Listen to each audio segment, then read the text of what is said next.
You're listening to WQEE 99.1 FM, The Key in Noonan, Georgia, home of Braves Country with Mac Magee and the Armchair Quarterbacks, weekdays, 3 p.m. Eastern to 5 p.m. Eastern, right here on The Key and YouTube.com at Braves Country. Tom has been a teacher for over 40 years. One day, I think one of the students had asked the question and he didn't remember the answer. And I also noticed that he was letting his class out earlier than they were supposed to let out. I was really starting to worry. Levi and I talked about how it would change our lives, but he was there beside me. When something feels different, it could be Alzheimer's. Now is the time to talk. Visit alz.org/ourstories to learn more. A message from the Alzheimer's Association and the Ad Council. Hey folks, this is Mark White with The Mark White Show, and you can tune into The Mark White Show every Saturday from 11 a.m. to 12 p.m. right here on Rock 99 WQEE The Key, the home of Southern sports and talk. Are you looking for a reliable dental practice that not only cares about your teeth, but is friendly to work with? How about one that offers great deals and new patient promotions? Well, your search is over. Most Valuable Smiles in downtown Eatonton, Georgia is committed to giving you the biggest and brightest smile. Right now, get a $99 new patient special, including x-rays and exam. Maybe you're looking for veneers. Most Valuable Smiles veneer special includes one free veneer with every 5 purchased. Or get that bright white smile you've always wanted by taking advantage of an exclusive $100 off Zoom whitening treatment when you book today.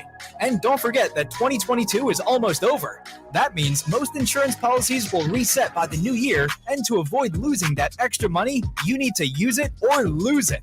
Book an appointment today with Most Valuable Smiles in downtown Eatonton to lock in these exclusive deals. Call 706-623-0318 or visit mostvaluablesmiles.com.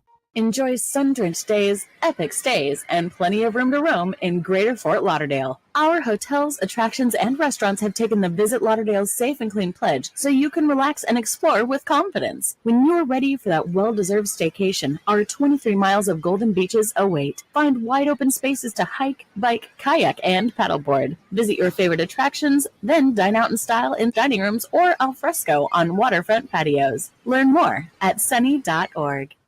It all starts with just one thing. When recycling, rinse out jars and cans, and avoid recycling wax paper or paper soiled with food. This will reduce recycling contamination. Find tips and more at onethingus.com. What's your one thing? Hey sports fans, The Key has a brand new show. Braves Country is coming your way weekdays 3 p.m. Eastern to 5 p.m. Eastern.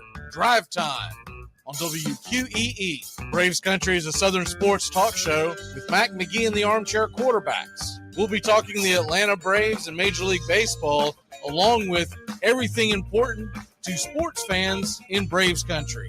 The SEC, ACC, Big Ten, and the National Football League, and the big sports news of the day. That's Braves Country with Mac Magee and the Armchair Quarterbacks.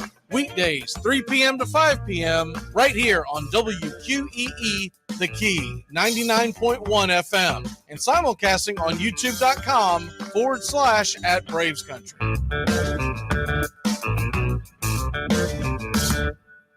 At Shell, we know from the time you get up to the time you wrap up, good night, there's a lot of meetups, eat-ups, and hurry-ups.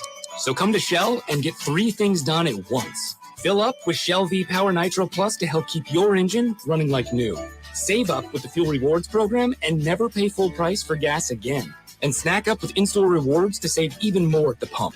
Make the most of the stop you need to make with Shell and engines that continuously use Shell V-Power Nitro Plus premium gasoline. See full terms and conditions at fuelrewards.com. That's the sound of NyQuil Severe hard at work. NyQuil Severe is the best sleep with a cold medicine. No tossing and turning, just rest and recovery. So you're ready to take on tomorrow.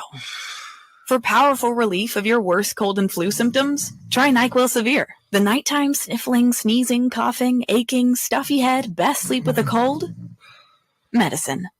Use as directed. Keep out of reach of children. Hey Braves fans, thank you for listening to Braves Country Baseball. Hi, I'm Mac Magee, and we are here to bring you play-by-play, pitch-by-pitch of your Atlanta Braves and bringing you spring training and 2 to 3 games a week all season long. Please like and subscribe today. Braves Country Baseball.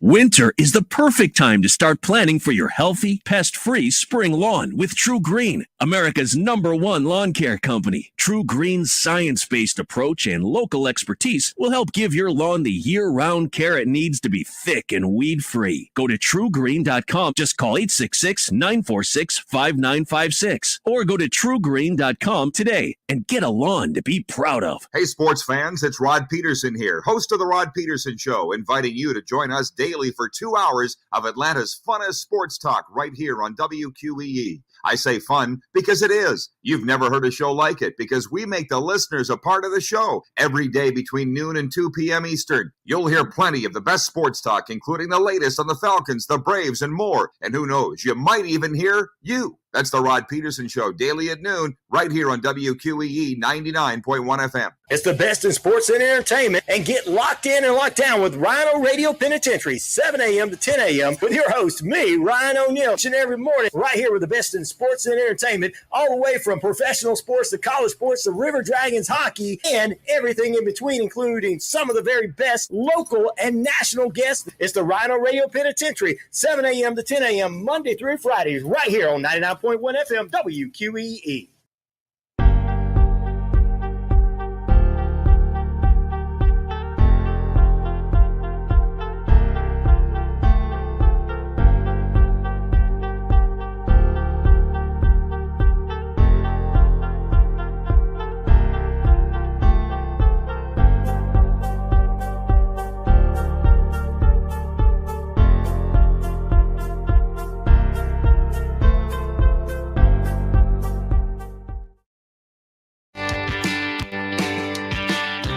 Hey, sports fans. Weekdays, 3 p.m. Eastern to 5 p.m. Eastern. Drive time on WQEE. Braves Country is a Southern sports talk show with Mac Magee and the Armchair Quarterbacks. That's Braves Country with Mac Magee and the Armchair Quarterbacks. Weekdays, 3 p.m. to 5 p.m. right here on WQEE 99.1 FM.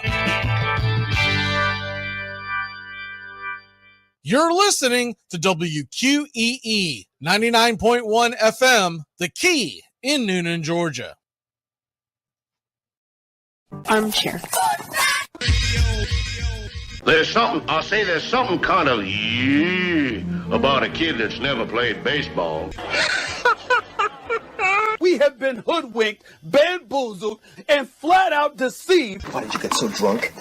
You got drunk. I'm just really exhausted. What's in that cup? Rum and Cokes. Do you have any idea how important this is? We're trying to save the pub. Really? This is what you're doing? Chief, what do you want to do tonight? The same thing we do every night. Try to take over the world. 106 miles to Chicago. We got a full tank of gas, half a pack of cigarettes. It's dark, and we're wearing sunglasses. Hit it. Armchair. YouTube Live. Radio station. The radio station you can call your own. Do you know what listeners like about our station? I like everything. It's always on my radio. We never stop the music, except for now, when I talk. You're listening to Braves Country with Mac Magee and the Armchair Quarterbacks. We're here live weekdays, 3 p.m. Eastern to 5 p.m. Eastern, WQEE 99.1 FM, The Key, and simulcasting on YouTube.com/@Braves Country. Your first choice for Southern sports. Good afternoon. I'm Mac Magee, and I don't know much, but I know one thing. Justin Verlander's making his debut against the Tigers. Ha! It's not going so well. Armchair.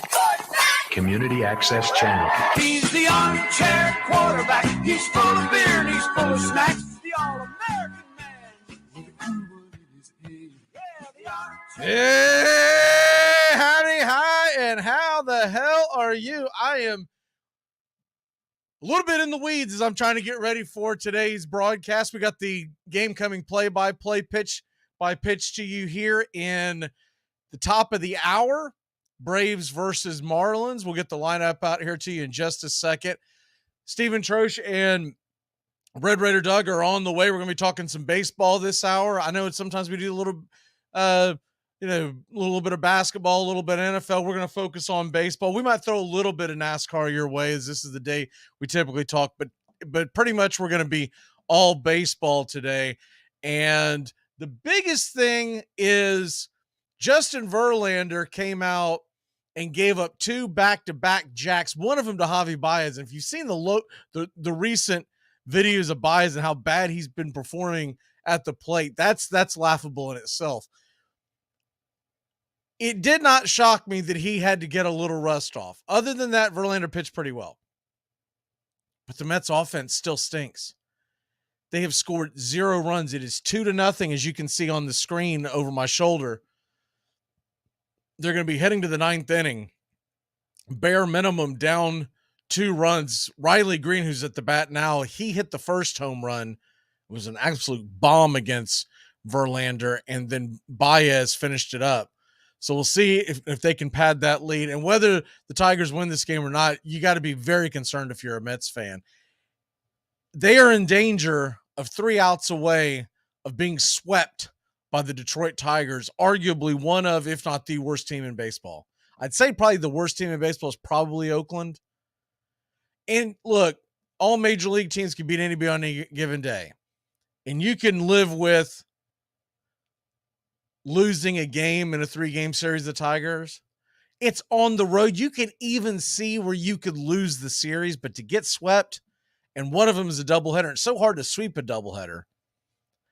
And they don't have any real excuses because Max Scherzer went last night and Verlander went today. And those are their 2 best. That's at $85 million worth of payroll on the mound right there.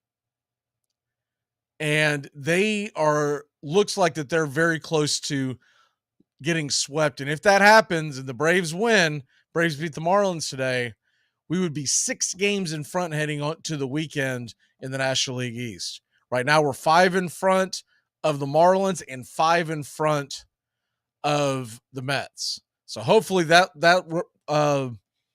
score will hold, and hopefully we get a win today. We're going for the sweep.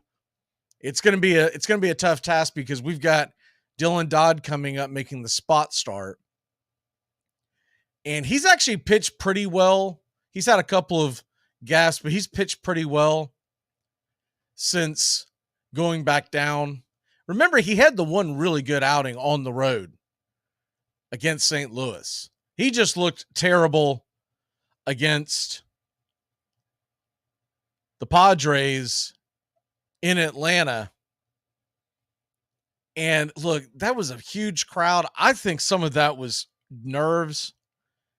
He did not have his better pitches working, and he started chucking the fastball up there, and they started roasting it. Today's matchup against Miami, and though it's against Luzardo, that's arguably their best pitcher. And he's a tough customer. He is a lefty, though, and the Braves have been hitting lefties well.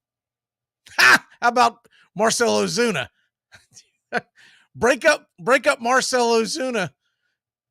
He's becoming National League MVP early on, right? But I honestly, the biggest thing that I was shocked with that more than anything else was when, hold on one second. There's something going on with the,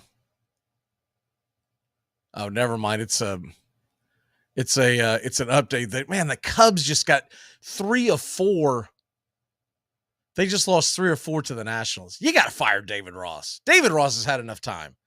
He's basically getting swept by the Nationals. They won Monday night and they've lost the last 3. Fire him.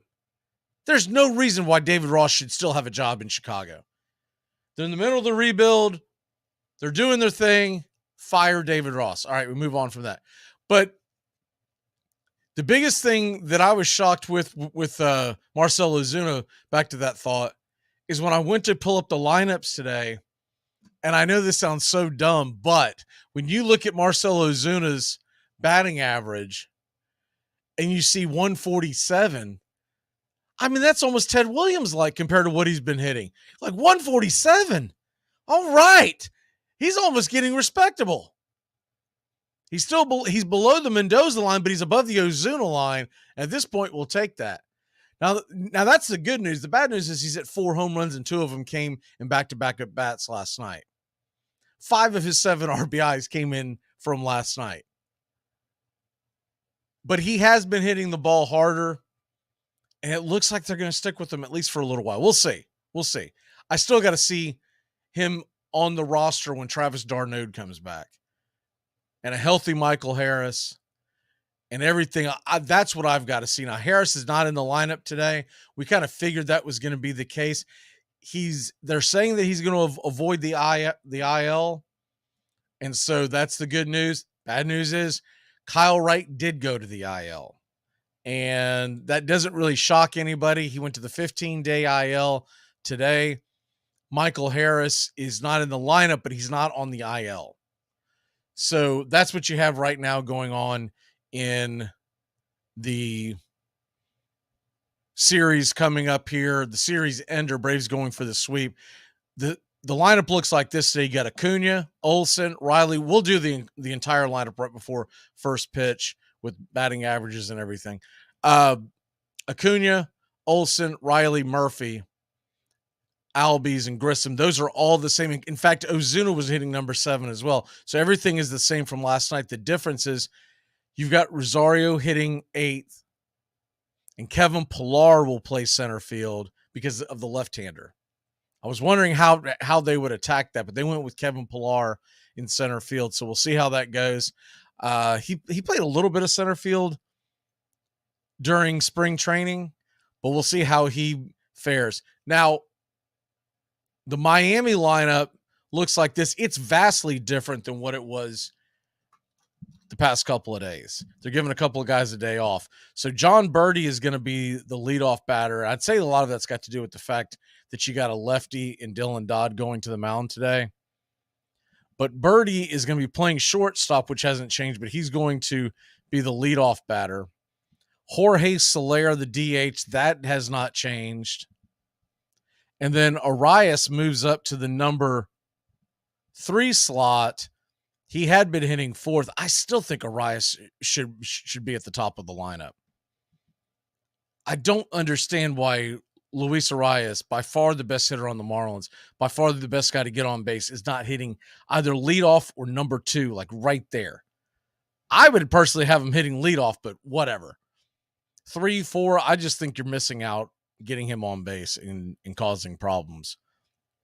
Gurriel is the cleanup hitter, and he's batting 4th, but he's playing first base again, so that hasn't changed. Segura is moved up to the number 5 slot. We haven't really seen him do much this year. He's batting 200, no home runs, 3 RBIs, 2 stolen bases. Segura traditionally over his career has been a pretty good professional hitter, would be the best way to describe him. He's a guy that usually has a little bit of pop, but all in all, gets the ball in play and a good hitter. But who knows if age is catching up to him? Some guys just start off really slow. Maybe he's just having a slow start, but he's going to be hitting 5th. Hampson is going to be out in right field, and he is hitting 6th. And then you got Fortes behind the plate tonight and batting 7th. De La Cruz is going to be out in left field again. He's batting 8th because of the left-hander. And then Burdick is in the lineup. He's the one that came in and made that incredible catch late in the game yesterday. He's only had 1 at bat this year. So Burdick, I don't know a whole lot about him. Steven will be here in a second. He's a big Marlins fan. We're going to ask him about that and a couple other things. But Burdick is going to be the center fielder. He definitely has the wheels and he definitely has the glove. I'm interested to see what they're expecting from Burdick. Your umpires today, Ramon DeJesus is going to move down to home plate. And then you got Eddings, Barrett, and Charlie Ramos will be the third base umpire. So that's where we are right now, getting you set here for first pitch of Braves versus Marlins game 3, Braves hopefully going for the sweep. We're going to go ahead and take a quick break. The Mets are batting. By the time we come back, hopefully the Tigers will have swept the Mets. Wouldn't that be something? We'll be back in a flash here on Braves Country. Keep it locked in here on 99.1 FM. Well, Mom, if you already knew, then why didn't you tell Dad? Then we wouldn't be in this mess. Oh my God, Rosemary had a better baby than me. I'm not audible. How audible? I'll use Omaha! Omaha! Red Polly! Blue Poncho! Do it! Rambo! Give me Kershaw here, Kershaw! You're listening to the Armchair Quarterbacks. Chop, Japan! Richmond, New York! Richmond, Florida! Sally, Buffalo! Check, hey, Short Ox! Do the Raiders! Omaha! Time out! It's the best in sports and entertainment, and get locked in and locked down with Rhino Radio Penitentiary, 7 a.m. to 10 a.m. with your host, me, Ryan O'Neill, each and every morning, right here with the best in sports and entertainment, all the way from professional sports to college sports to River Dragons hockey and everything in between, including some of the very best local and national guests. It's the Rhino Radio Penitentiary, 7 a.m. to 10 a.m. Monday through Fridays, right here on 99.1 FM WQEE. Armchair Quarterbacks Radio covers the whole SEC the whole season long. Down. Here's Tua stepping back, loads up, looks long, throws, end zone, touchdown! Alabama! Devontae Smith! Touchdown, Alabama! And the Crimson Tide has once again ascended to the top of the college football mountain. Again, it's going to be Crapel, Ling, and the kicker, Drew Alamo. LSU remains undefeated. Passes away, penalty flag down. Lamar Thomas has got it. Lamar Thomas is on his way down the sideline. George Teague is after him and runs him down. Takes the ball away from him. Teague's got the ball. Well, congratulations to the LSU Tigers, the 2008 BCS National Champion. Armchair. SEC!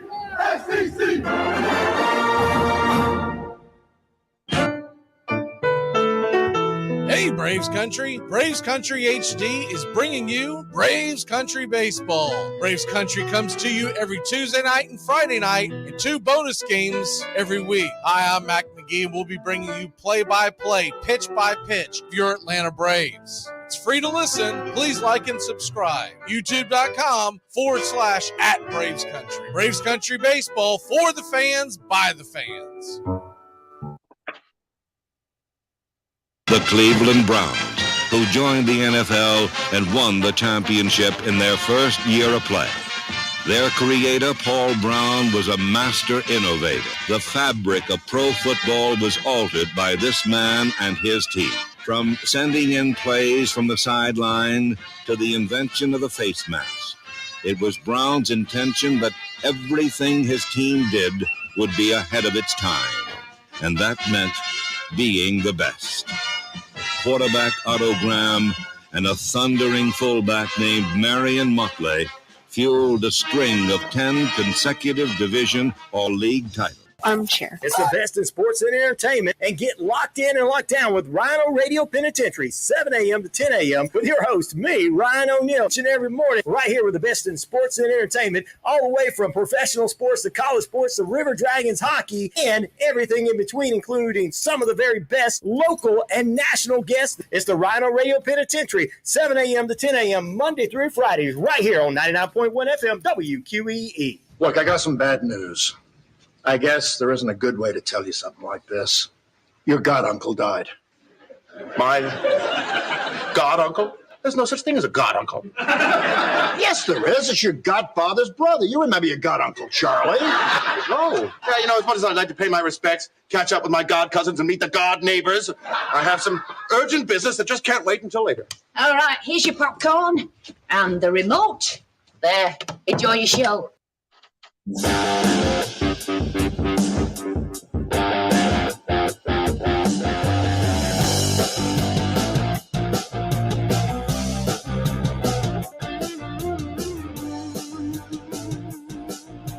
Welcome back.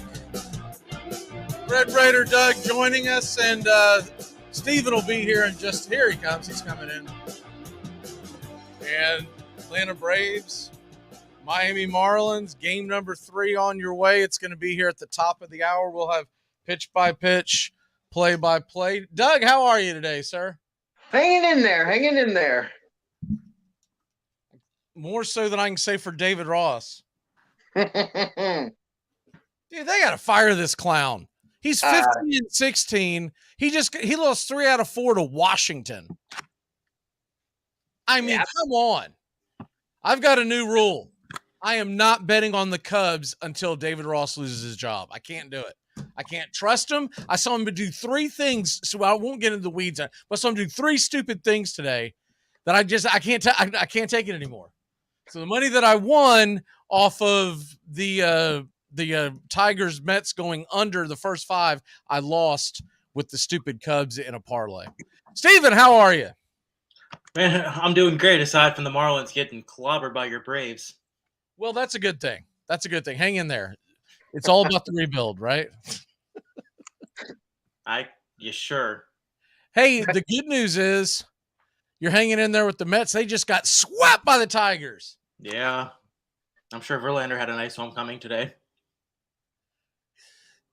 Yeah, when you give up a home run to Javi Baez, that's not a good sign. Yep. The Erod went out there and pitched well. Man, I'll tell you what, he's going to bring a haul at the trading deadline. He's pitching really well. Yeah, I could easily see that. We've got other games going on right now. Angels all over the Cardinals, 11-5. What else? We have White Sox over the Twins, 2-0. Orioles taking care of the Royals. We'll see the Orioles this weekend in Atlanta, and Brewers and Rockies just got going. So I want to say Brewers had a pretty favorable matchup on the on the pitching.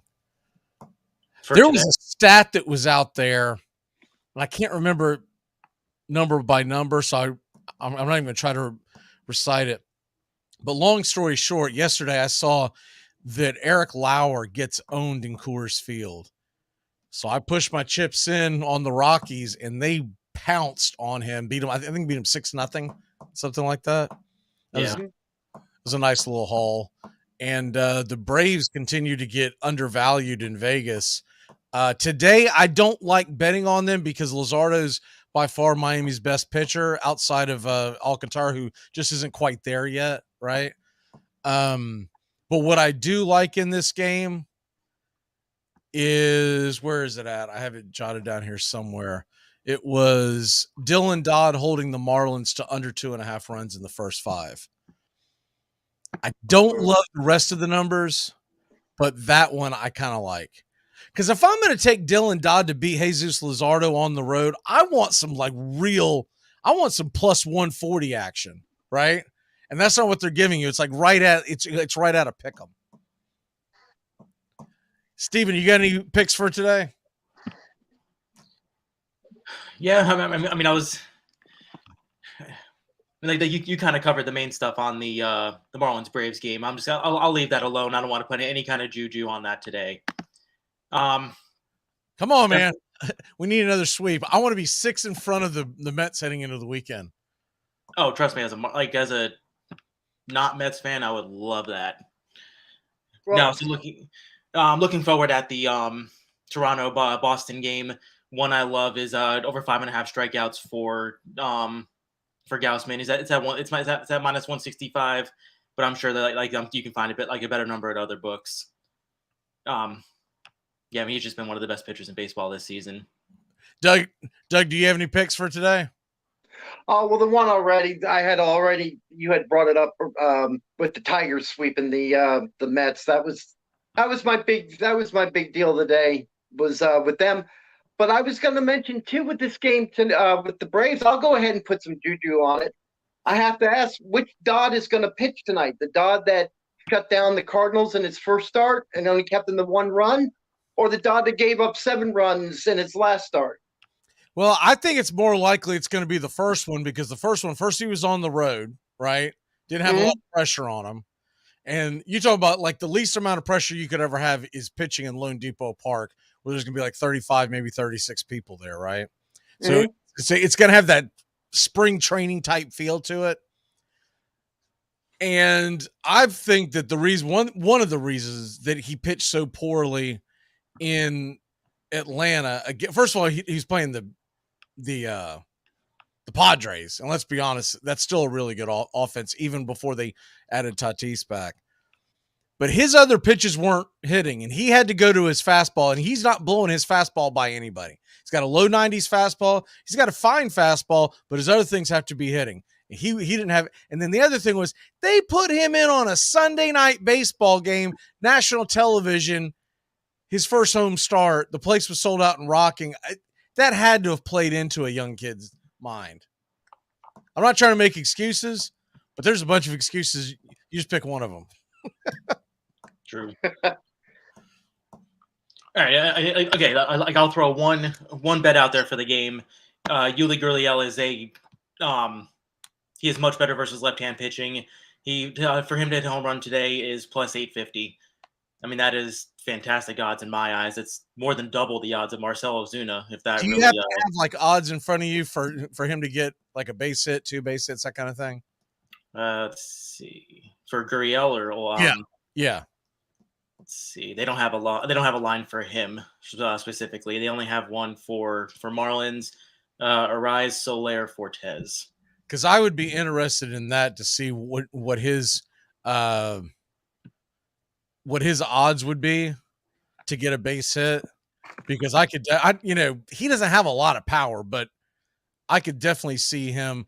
I guess let me put it this way: I'd rather bet on him today than bet on Arias, just because it's a lefty. Although Arias, man, why is he not batting leadoff?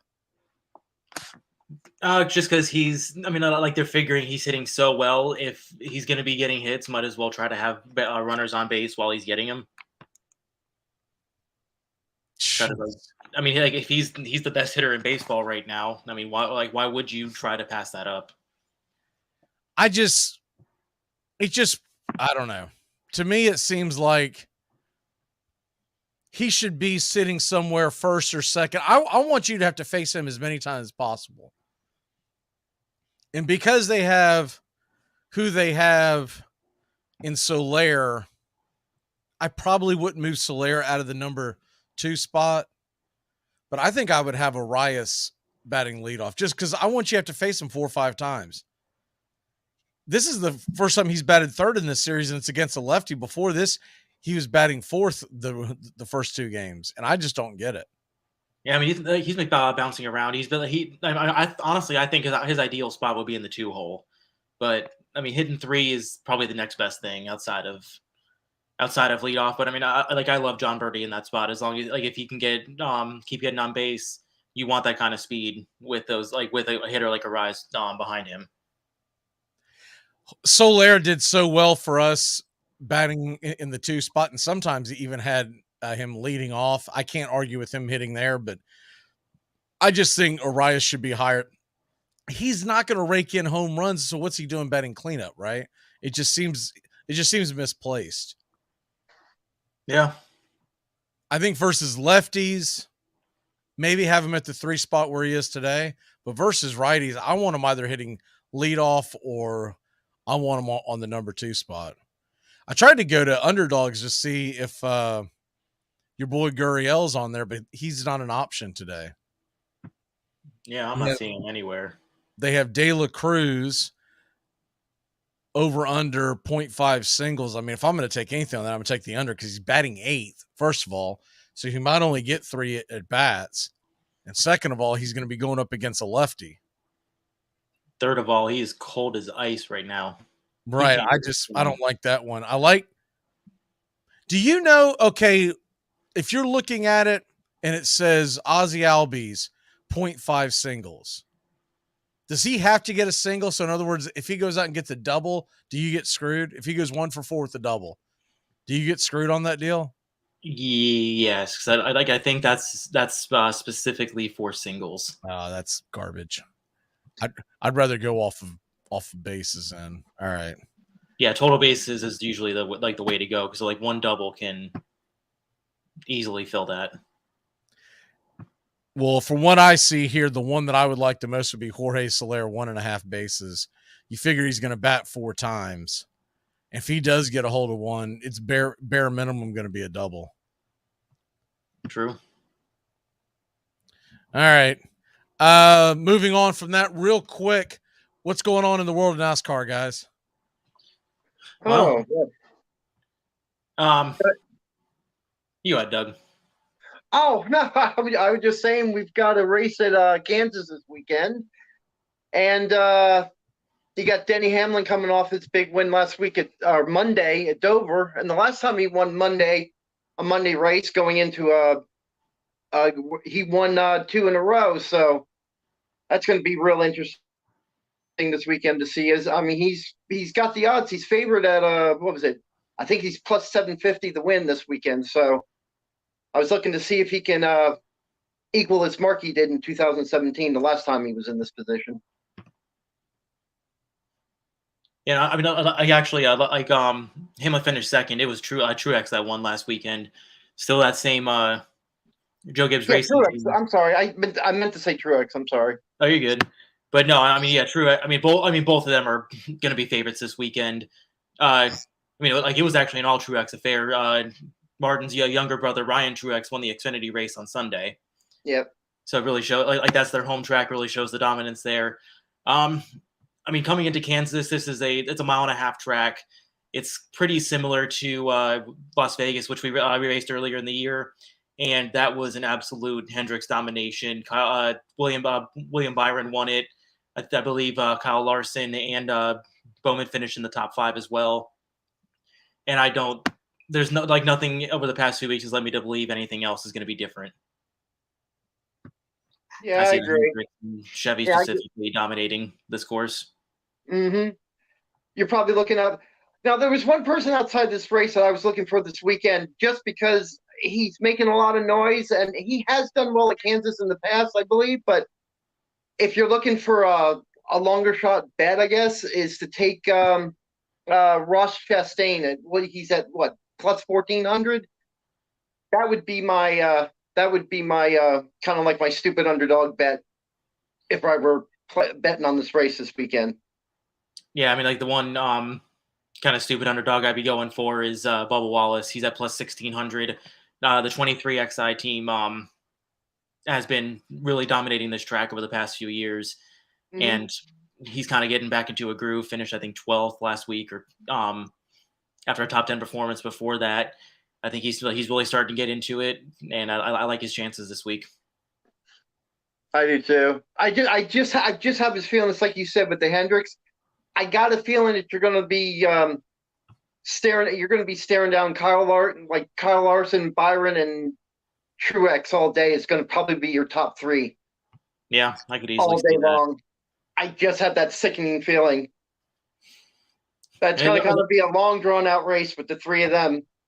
I mean, do you think Blaney has any chance of getting back into it? I mean, he's been getting creeping up higher and higher every week. He feels I feel like he's due for a win. Yeah, I guess for me, I always hear the name Blaney being an old guy. Every time I hear Blaney, I think about his dad, and I think about the 1,000 ways his dad could screw up a race. That's why I hesitate when you say it, but it's possible. I mean, I could see it happening. I mean, that'd be a sweet bet at 1,800, at plus 1,800 if he did. Yeah. So we are just over 30 minutes away from the first pitch of Braves Marlins, and shifting real quick. Give me a win, place, and show for this weekend, guys. I'll go win. I'm gonna go. Let me go Tyler Reddick in the win, William Byron second, Bubba Wallace third. Okay. I'm going to go with it. Martin Truex win, Reddick and Larson, and Bubba Wallace for show. Speaking of racing, are y'all planning on watching any real racing, meaning the Kentucky Derby this weekend? No, I will probably be going to the airport. Going to the airport to watch it? I don't know to watch it, but I got about 4.5 hours, so I'm leaving for Nashville, baby. Oh, okay. You're going up to Nashville this weekend? Yeah, I'm flying back Saturday night. What are you going up there for? So my wife got tickets for the Taylor Swift concert. Oh, well, apologies in advance. Taylor Swift concert. It's an excuse to walk around downtown Nashville and just be there for a few days. Well, people will definitely be partying about that. The Kentucky Derby's huge up there. Absolutely huge. I can see it. I lived there for a while, and there were always parties going on with the Kentucky Derby. I like it, man. I'll it takes 2 minutes. It's 2 minutes out of your day. Yeah. Now the problem is forgetting that it's about to come on and missing it and going, what the hell happened? But I'll probably bet on it, and I'm gonna have to set my alarm so I don't forget it that it's gone.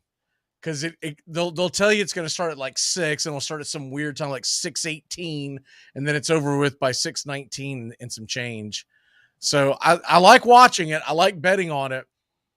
I bet on it almost every year. I've only won once.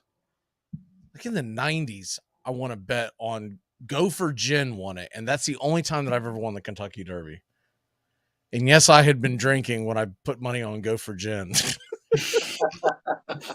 I was like, I'll go for some gin. Let's go. And then he won. I was like, whoa! That's the only time I've ever won. So I'm going to be trying to find some kind of a podcast or something that can break down who I should bet on, but I don't know if I should trust any of it. For folks that are wondering, Michael Harris is not in the lineup, but he is expected to not have to go on the IL. Now, we'll see what happens. Sometimes they say that, and then 3-4 days later, you're going, would you just put him on the damn IL and bring someone else up? So we'll see what happens.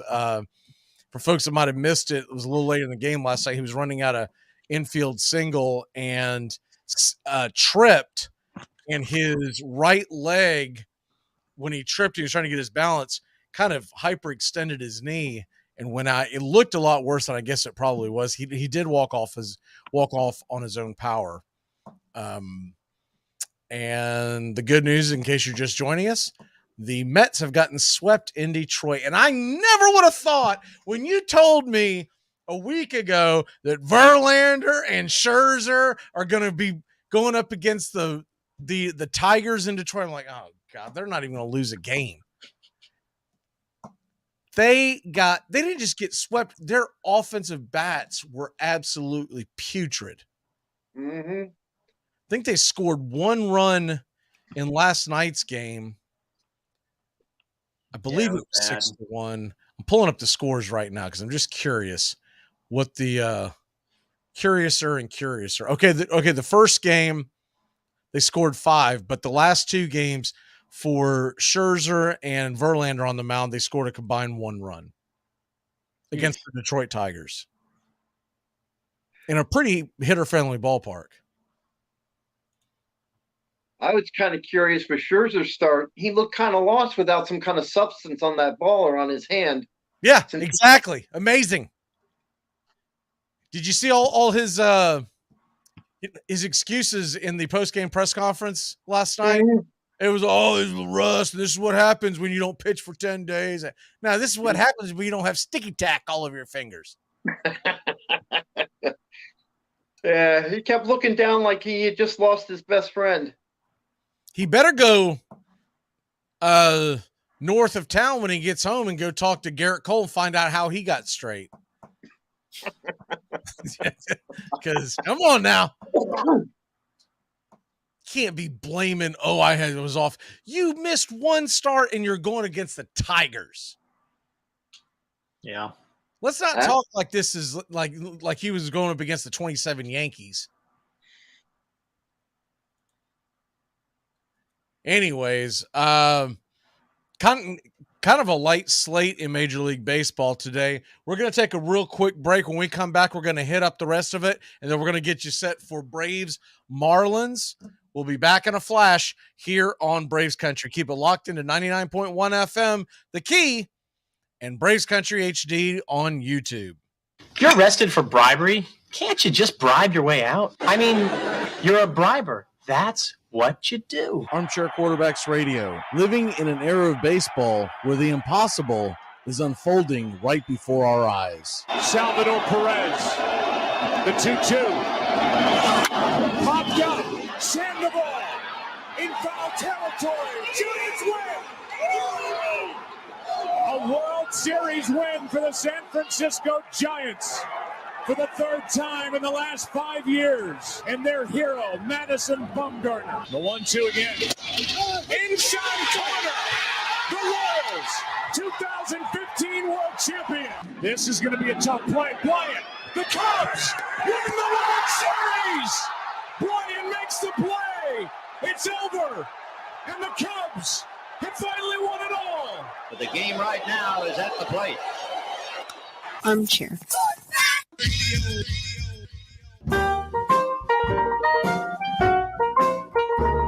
Dixie Handle Company, 5 generations of the Strickland family, have produced quality hardwood farm and garden tools, wooden shutters, and custom furniture. This small business has been owned and operated since 1992 and ships to customers across the world. If you're looking for the highest quality tool handles, Dixie Handle Company is your place. Every item is hand-picked to your specifications. If it's made of wood, they do it. Call now, 931-722-3395. That's 931-722-3395. Or go online to dixiehandle.com. The Dixie Handle Company. Welcome to Craftsmanship, a proud sponsor of Braves Country Baseball.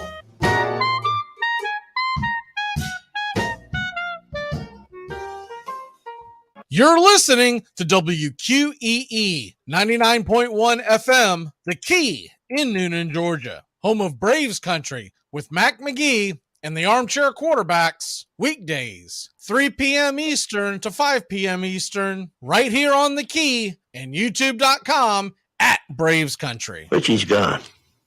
What do you mean gone? Gone. Where? It's 18 years of marriage. Don't make me make you an accessory after the fact. An accessory after the... Holy... Stop asking. Oh, my God. Oh, my God. I took care of it. That was not a marriage made in heaven.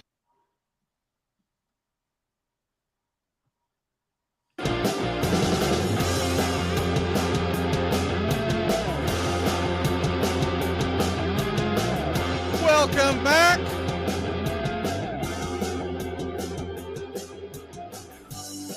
Braves Country today, coming your way on Braves Country HD and 99.1 FM WQEE. And getting you set for Braves versus Marlins. Quick, gonna set the lineup up there. Let's see what we got here. See if we can do this and not have to tear anything down as we go in here. So you got the lineup set for today. There we go. I guess you can see that fairly decent. I'll go ahead and enlarge it a little bit so we can see just a little bit. There's your lineups for today. You got Acuna leading off, Olsen, Riley, Murphy, Ozzie, then Grissom and Ozuna, who's smoking hot, man. He hit 2 home runs last night. To bring his average up to 147. We were joking last night on the broadcast that since the Marlins saw him hit 2 home runs, maybe we could trade him to Miami. Well, our only trade option was he's on the IL now, so Garcia? Yeah. I'll take him. I don't care. How long is he on the IL? I don't know, and I don't care really. As long as he doesn't come back into the starting lineup, I'm good. That would kind of be my that would be my thought process. If we trade for him, I don't care if he comes back or not. Just trade for him. You take our garbage, we'll take your garbage, and maybe a different scenery would help both. I do know one thing. For whatever reason, Marcell Ozuna bangs in that ballpark. So if the Marlins did make that trade, I would bring him and say, Marcell, you're only going to play in home games. I'm just going to let you know. In fact, don't even go on the road with us because I don't want you sitting there staring at me, wanting to know when you're going to get into pinch hit because it ain't happening. You're going to go on the Phantom IL every single time we hit a road trip. I can see it. I am excited about this game, though. At first, I was kind of dreading it because I thought it was going to be a bullpen game. And then when they announced this morning that it was, or actually, I guess it was late last night, that Dylan Dodd was going to get the ball, I'm like, you know what? This could be fun to watch to see if he can bounce back. Soroka's not it, guys. Soroka, did y'all see what happened to him on Sunday? Forgot he existed. Mike Soroka went out and gave up 8 earned runs on 10 hits against Buffalo. Not the Bills, just the Buffalo AAA team. Yeah. He didn't record a single strikeout and threw like 70-something pitches. I think he's far away from coming up. Didn't he have back-to-back injuries? Oh, yeah. I mean, he hasn't played a full season since 2019. 2020 is when he tore his Achilles, and then he tried to come back. A lot of folks think it was too soon, but you know, you can get in the weeds as far as arguing that back and forth. But they brought him back, and he got injured again, so he had to have another surgery. And then he came back again, and they had to put him. Basically, long story short, he has not been on the field since 2020 in the majors, and he has not played a season because he only had a handful of innings that he pitched in 2020. Yeah, but it has been since 2019, and the reason why everyone still remembers him fondly is because he finished like 3rd or 4th in the Cy Young voting that year. So he was phenomenal at the time, but he's just, man, I think it could be late in the season unless they decide to bring him up and put him in the bullpen, which is still a possibility. I mean, he's still young. There's still time for him to get back. Yeah, but I'm talking about not for this, maybe not this season, but right. But all signs are pointing to him. Most folks thought that he was going to be the number 5 hitter. And instead, a pitcher. And instead, they brought Elder back up when Dodd and Schuster spit the bit. And now Kyle Wright's going back on the IL. Something's not right with his shoulder. So he's going back on the IL, and they're going to be looking at a few options here. Dylan Dodd's got the opportunity to put his best foot forward here because if he pitches well, he'll get at least one more start. But Soroka, you can't people were talking about putting him out there on Friday night because that was the spot we were missing. They pushed Fried up to Friday and decided to put Dodd here, mainly because they'd rather have him pitch on the road against Miami than at home again in front of that crowd going against the Baltimore Bats, right? Yeah. So that's what they decided to do, which I totally understand that. But had he pitched well, Soroka would have gotten an opportunity. But you can't go out there, not strike anybody out, give up 10 hits and 8 earned runs against a AAA team. I still think they'd be much better off putting him in the bullpen this year. Just put him in the pen. 100%. He could, you start him off, 6th inning, right? Somewhere in that neighborhood. Mm-hmm. And then, build him up to where, he could end up being a setup guy. The good news is the closer may be back as early as tomorrow. Iglesias. He's not pitched at all this year, but he's been hitting the rehab assignment. Oh, and did y'all see the good news about Liam Hendricks is cancer free? Yes, I did see that. He's gonna he's going to pitch a couple of minor league games to get back in shape. Yeah, I think the game plans to have him have about 5 appearances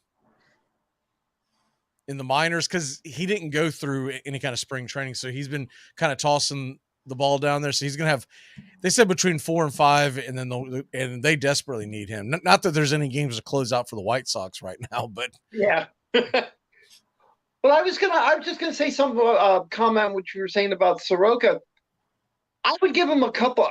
Even if you want to just work him in the bullpen, like you said, I wouldn't let him come up. I would at least have I need to see at least 2 more rehab games before I decide to bring him up for any kind of duty, whether it be in a starter or just working him in the bullpen. Because what I saw Sunday was somebody who just, on every level of being a pitcher, mentally and physically, was just not ready for anything.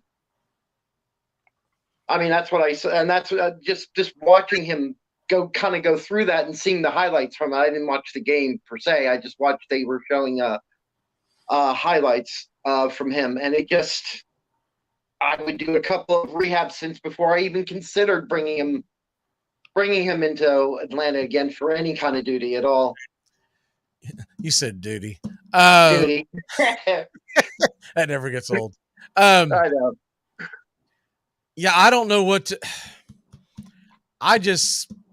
To me, I think it's safer for Soroka to just put him in the bullpen and let him go from there. With Dodd, I mean, it's really just going to throw him out there and see what he gets. I do like Dodd's stuff a lot more than I do Schuster's. Now Schuster had been very impressive in spring training, but man, you never know what you can expect when you see stats out of spring training. Because a lot of time these stats at spring training are bogus as hell, because guys are swinging at the first pitch. They've already decided that they're working on this, they're working on that, and you just don't. I mean, look, Marcell Ozuna was hitting over 300 in spring training.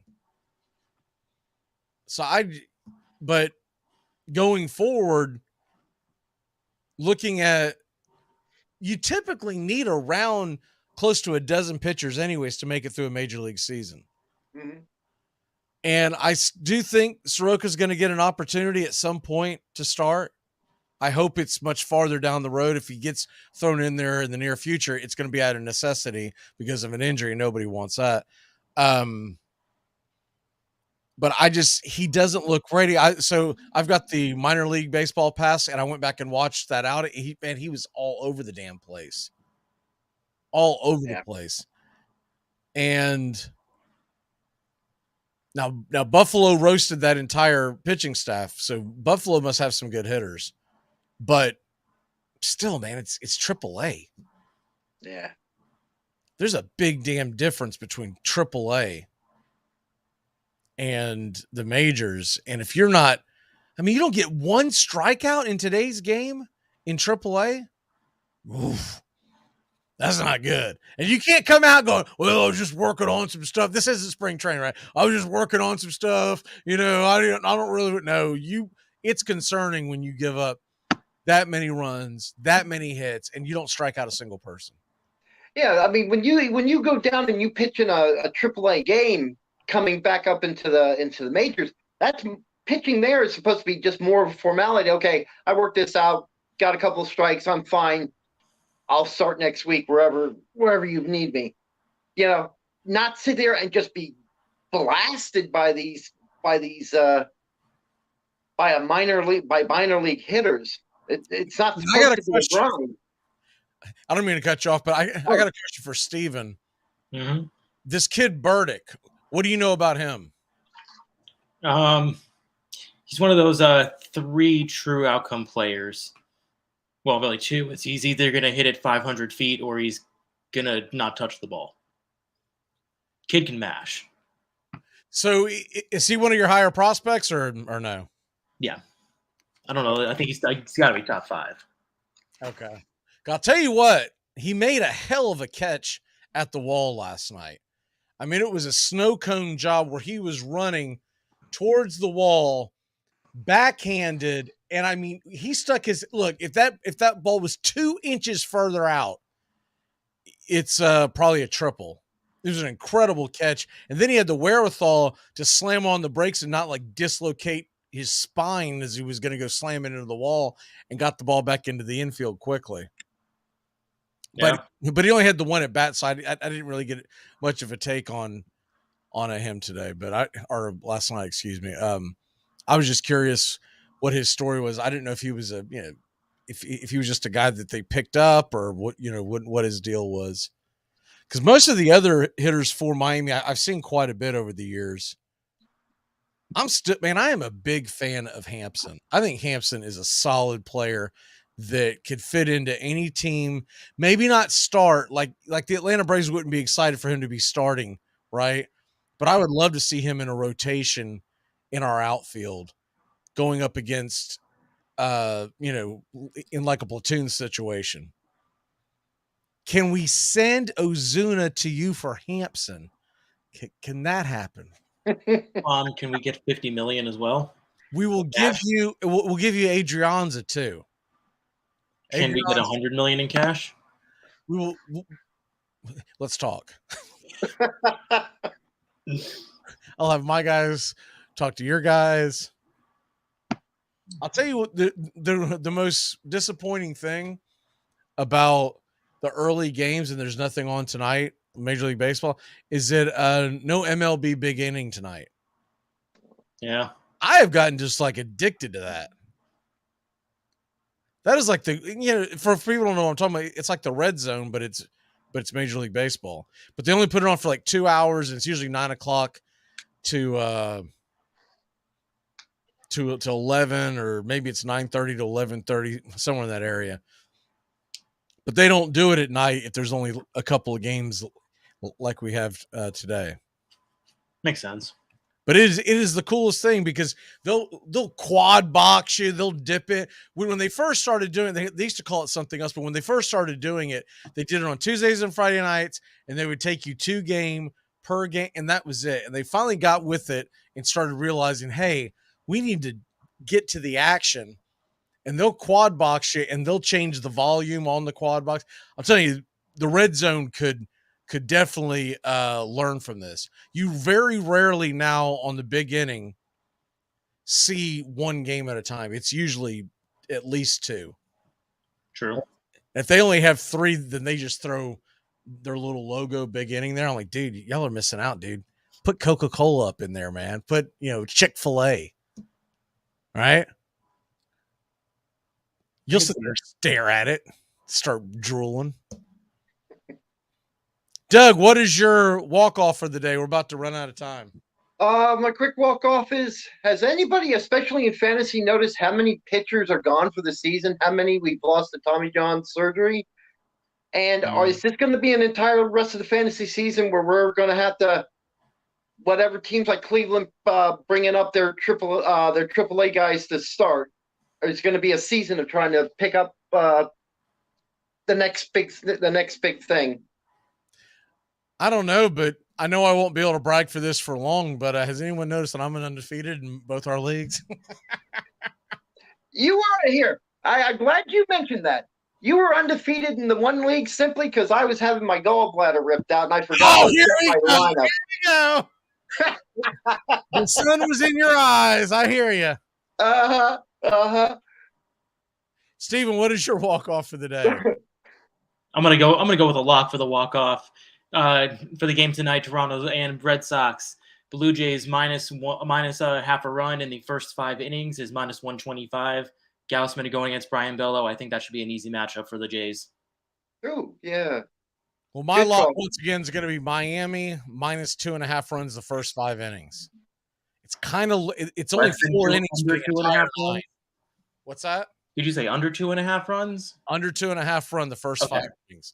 I think Dodd's going to have a good game. I really do. He's due. I think it's going to be a low scoring game. If I was going to go over under for the entire game, I would definitely take the under. It's 8. You can get it 8.5 on some places. We have got to jam, y'all. Great job. We'll see you next time, and get ready for Braves country baseball. Goodbye, sweetheart. Well, it's time to go. We're back tomorrow with another show. Well, unless we're fired, we'll talk to you then. Goodbye, sweetheart. Goodbye. Goodbye. Guys and gals, it's time to go. We'll see you on the next show. Same bat time, same bat channel. Thanks for listening to Braves Country with Mac Magee and the Armchair Quarterbacks on 99.1 FM WQEE, The Key in Noonan, Georgia, and simulcasting on youtube.com/@Braves Country. Braves Country comes your way weekdays, 3 p.m. Eastern to 5 p.m. Eastern. Please follow, like, and subscribe today. Armchair Quarterback Radio, your first choice for Southern sports. Something of the 5th of September. Something of the 5th of September. She said a lot that I can't remember. Something of the 5th. Can I get another cigarette, please? Can I get another cigarette, please? Yeah, I know I live to regret it. Just give me another cigarette, please.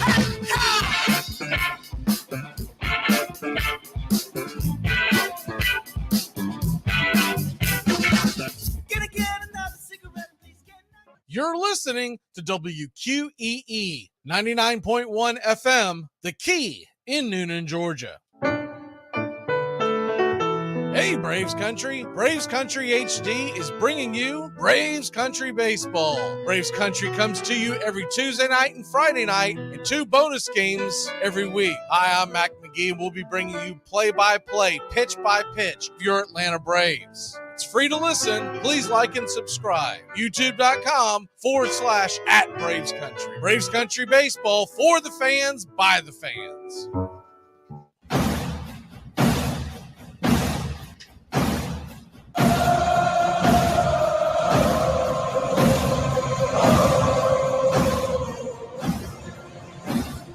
There's something kind of about a kid that's never played baseball. If baseball is about caring, about loyalty and rivalry, Baerga is 0 for 3. Left center field. Grissom on the run. The team of the 90s has its world championship. It's a very peaceful thing. It was created and played in pastures and meadows. There's grass, there's outdoors, there's everything that people thought was American and feel about America. You get in a ballpark, and it's the wonder of walking through that dark tunnel and seeing a huge open space where men play the little boy's game.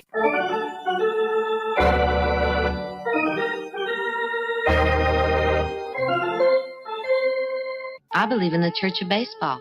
I've tried all the major religions and most of the minor ones. I know things. For instance, there are 108 beads in a Catholic rosary, and there are 108 stitches in a baseball.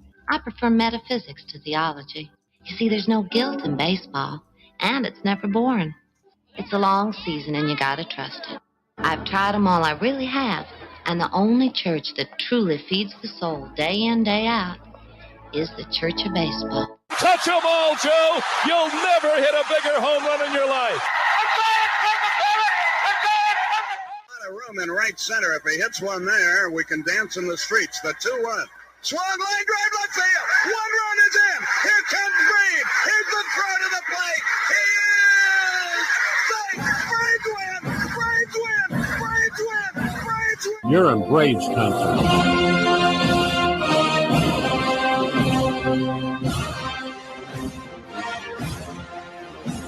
We're down to 1 strike here. Gurriel, the last hope for the Houston Astros. Here's the 0-2 pitch. Swung on, bounced over to Dansby. Dansby fires it over to first. And here comes the dog pile. Fire the cannons in the battery. Do the chop all throughout Braves country. Pop that top. Your Atlanta Braves have won it all.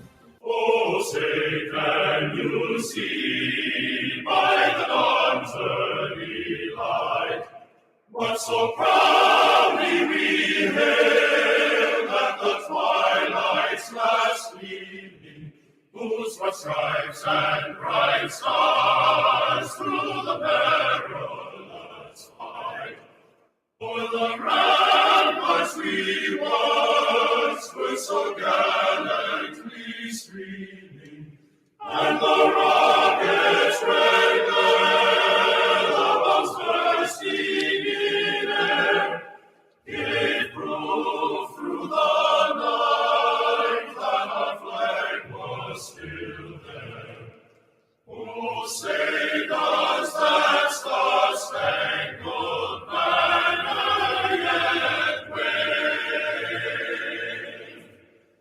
o'er the land of the free and the home of the brave? Play ball. Hey, howdy, hi, and how the hell are you? Pull up an armchair, girls and boys, and join us for Braves Country Baseball. We are live, and the scene is Lone Depot Park in Miami, Florida, where we're set to bring you pitch by pitch, play by play of your Atlanta Braves. Hi, I'm Mac Magee. Here are your starting lineups for today's action. Leading off for your Atlanta Braves, Ronald Acuna Jr., playing right field, batting .355, 6 home runs, 19 RBI, and 14 stolen bases. Matt Olson, manning first base, 8 home runs, 25 RBI, a .246 average, and batting third and playing third. Austin Riley, 6 home runs, .239 average with 18 RBI. Sean Murphy, behind the plate today and batting cleanup, 8 home runs, 23 RBI, and a .289 average. Ozzie Albies, batting fifth, switch hitting from the right side of the plate, playing second base, a .275 average, 9 home runs, and 26 RBI. Vaughn Grissom, batting sixth and playing short, .276 on the year with 6 RBI.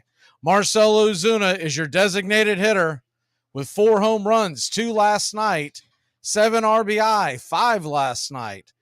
His average is up to 147 on the season.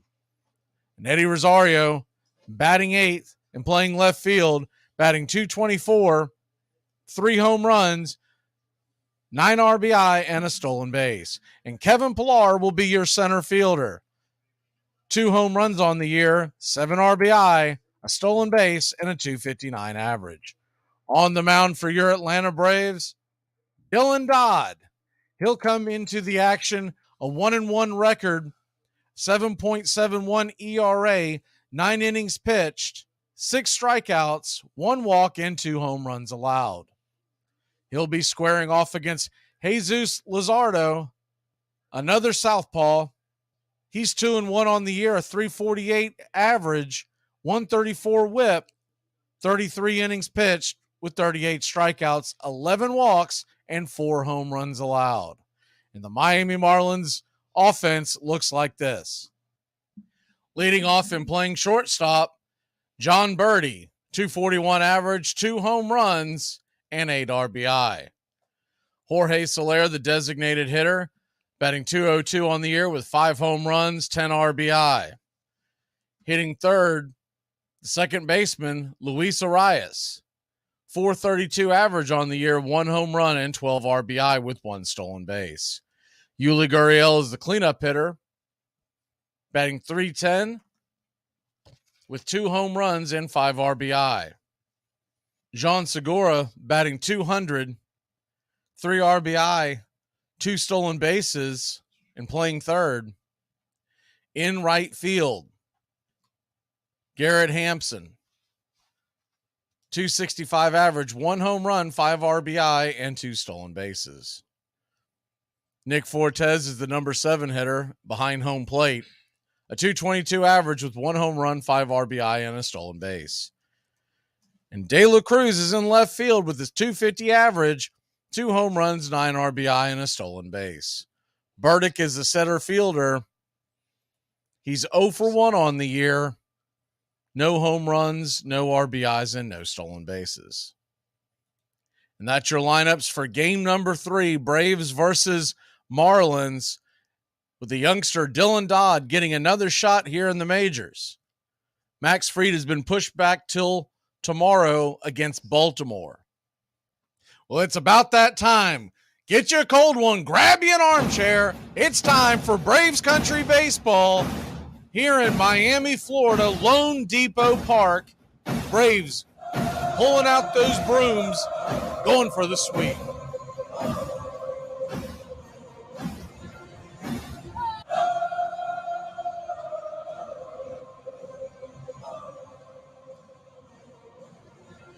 All right, Braves Country.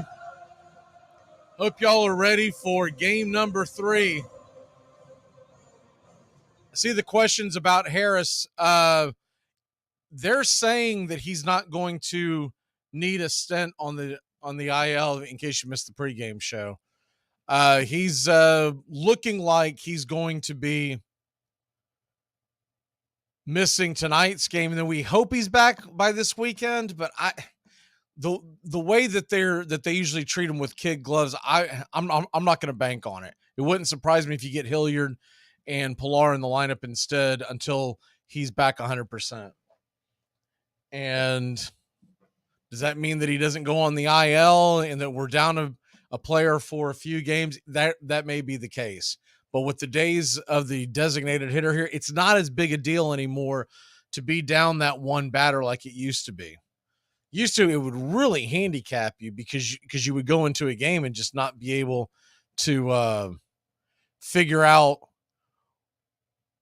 what you would do in a situation when you start pulling the pitcher out and the pinch hitter, et cetera, et cetera. So now at this point, they can go down one man. As long as that one man's not a catcher, they can usually be okay with it for a couple of games. If you think about it, in most games, we don't even use a pinch hitter.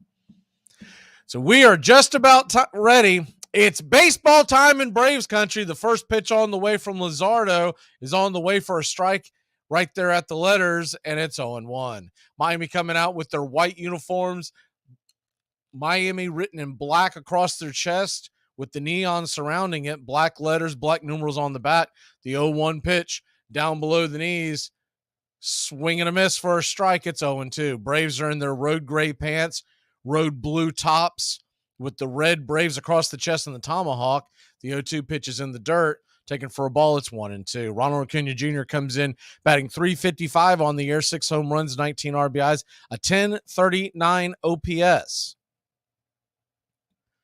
The 1-2 pitch on the way from Luzardo. He kicks and deals, swing, and that ball's popped up and giving chase down the first base line. It's going to be dropped. It's going to be dropped. First baseman Uriel just flat out dropped it. That's going to be an E3 to start the game. So, all right. We'll take the good luck. Didn't look like there was anything like he lost it in the lights or anything like that. He just flat out dropped it, snared it, and tried to slap the glove down too quickly. Did not have it. I know some of the old school folks are going to say, whatever happened to catching it with two hands? First pitch on the way to Olsen as Acuna stands at first with nobody out, and it's 1-0. The 1-0 pitch. Luzardo looks back the runner, kicks and deals, swing, and foul down the line. 97 miles an hour on the outer edge. It's 1-1. Olsen steps in, 246 average, 886 OPS. 8 home runs and 25 RBI. Lefty-lefty matchup. The 1-1 pitch, swing and a miss. Down below the knees, sinker, and it's 1-2. Matt Olson, 2 for 8 in the series.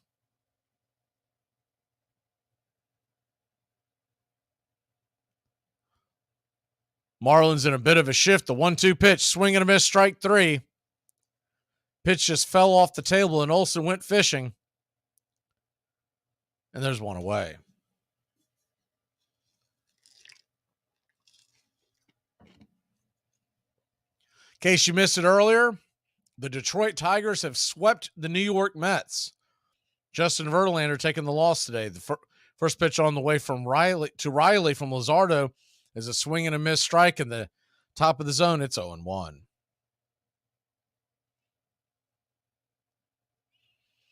The 0-1 on the way. Luzardo kicks and deals, check swing strike. Off the plate inside, but 0-2.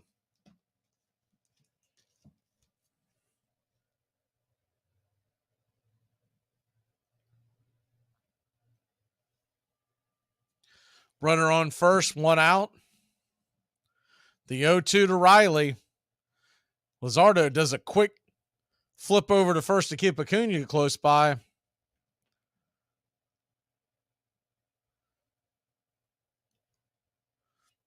And we'll reset it 0-2.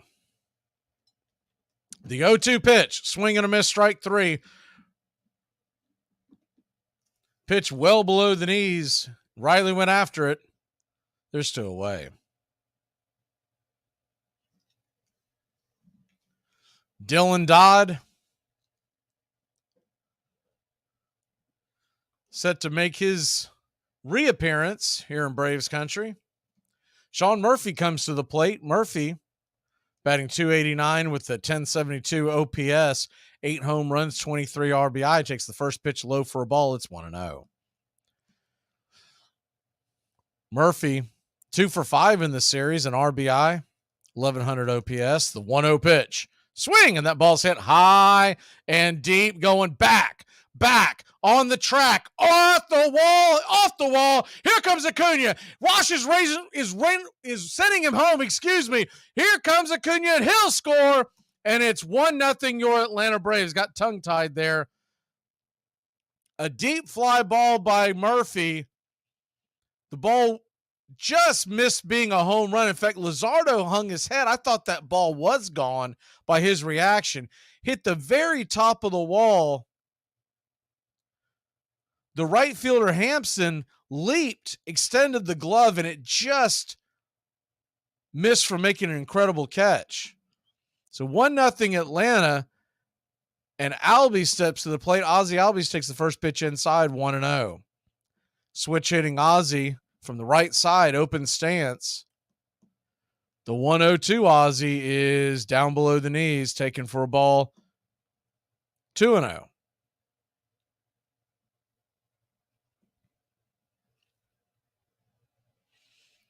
Ozzie is 6 for 9 in this series, 2 home runs, 3 RBI. The 2-0 pitch, swing, and that ball's hit hard on the ground, just fouled down the third base side. Scooped up by Segura, but out of play. It's 2-1.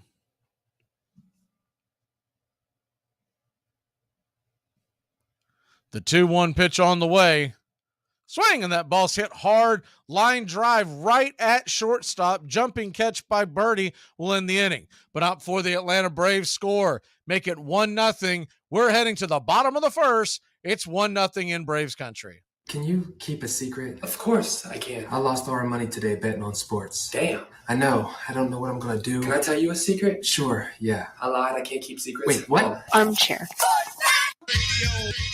Braves Country HD, covering America's pastime from spring training all the way to the Fall Classic. 5-2 Dodgers in the ninth. Got him. They've done it. Like the 1969 Mets. It's the impossible dream revisited. And Myers bringing it. And the pitch is hit in the air. Foul off first. Benzinger backing and calling. And the 1990 World Championship belongs to the Cincinnati Reds. The Twins are going to win the World Series. The Twins have won it. It's a base hit. It's a 1-0 10-inning victory. Bell, left field, way back. Blue Jays win it. The Blue Jays are World Series champions as Joe Carter hits a 3-run home run in the ninth inning. Touch them all, Joe. You'll never hit a bigger home run in your life. Tony Gwynn is regarded by some as the best pure hitter ever. But did you know that he was also a star basketball player? In fact, in 1981, Gwynn was drafted by both the Padres and the Clippers on the same day, but he ended up choosing baseball. Walter Johnson pitched for the Washington Senators for over 20 years in the early 1900s and has the most WAR of any pitcher. Van Johnson never missed an opportunity to make a speech. It was always the same speech, all about how he, single-handed and alone, had made baseball a gentleman's sport, and it must be kept forever clean because sportsmanship spoke from the heart of America, and he would lay down his life to save our beloved nation, at which he would begin to cry.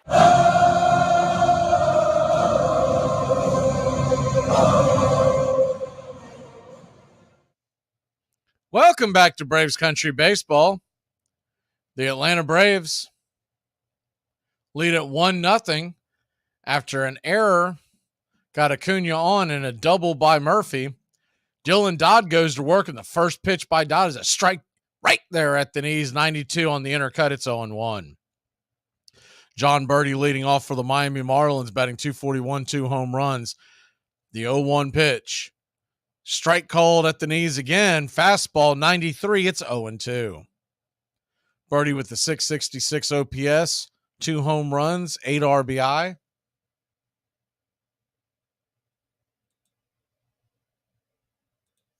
The 0-2. Swing, and that ball's a comebacker up the middle. Grissom has it. He'll throw it down to first, but he'll be plenty late. It's an infield single for John Birdie. Grissom kind of just taking his time. He must not know the scouting report on Birdie, because Birdie can flat out fly. On a play like that, I think Grissom would have had to have charged it a little bit and doesn't really have time to double clutch like he did. Dodd will flip it over to keep Birdie close by first base. So he leads off the game with an infield single, and Jorge Soler digs in from the right side. Lefty-righty matchup. The first pitch on the way. Misses inside. Slider. It's 1-0.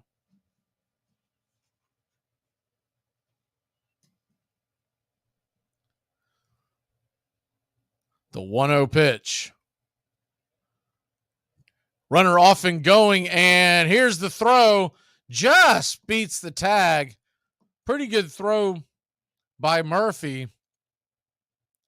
But Birdie's in scoring position with nobody out.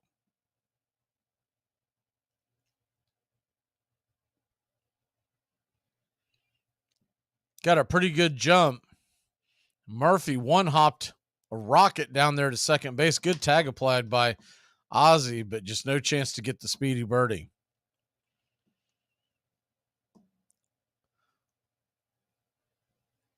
Murphy wants to go talk to Dodd, and the umpire's coming out there with him. I think it's got something to do with the pitch comm control. Only reason why he would follow him back out there. Looks like they got it straightened out. Murphy was pushing downward to his knees where most of the catchers have and they're going to go back out there and talk to him again. It's got to have something to do with the pitch comm control. So there's a meeting on the mound with the 4 umpires. Murphy and Dylan Dodd are close by.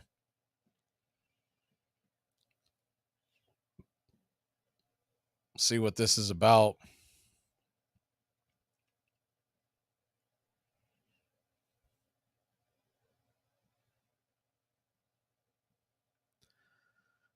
They have come to some conclusion. And Snooker wants to get a explanation. I think it was much to do about nothing at the end of the day. So home plate umpire Ramon De Jesus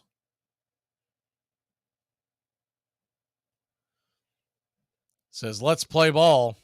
So a runner on second, nobody out. Jorge Soler with the 2-0 count.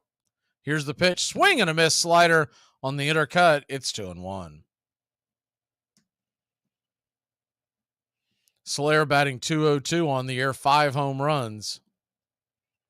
The 2-1 from Dodd. Swing, and that ball's hammered high and deep, and it's gone.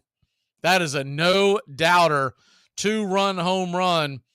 Dylan Dodd has spit the bit already. It's 2-1 Miami. He laid that one in there, and you can't do that with Soler, as we all know. So 2-1.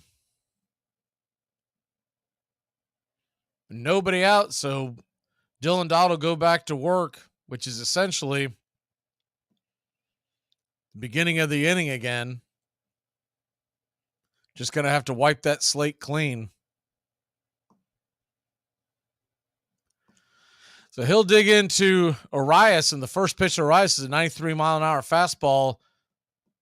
At the top of the zone for a strike. It's 0-1. The 0-1 pitch. Right there at the knees, outer edge for a strike. It's 0-2. Arias already arguing. Didn't like the call. It looked like a pretty close pitch. The 0-2 pitch. Swing, and that ball sent into left field. Underneath it is Rosario. He'll make the catch, and there's one away. Miami 2, Braves 1. If you're just joining us, Acuna scored after reaching with an error. A double by Sean Murphy sent him in from first. Then moments ago, Jorge Soler hit a 2-run home run to make it 2-1. Yuli Gurriel takes a hack at the first pitch and hammers it back foul. It's 0-1. The 0-1 to Gurriel. Swing, and that ball's fouled back. It's 0-2.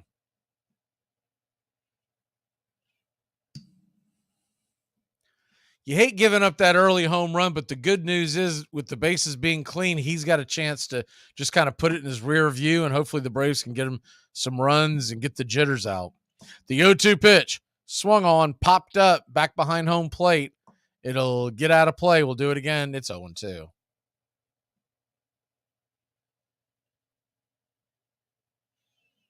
I don't think anyone expected him to go out and do what he did against St. Louis. The 0-2 pitch swung on and popped up.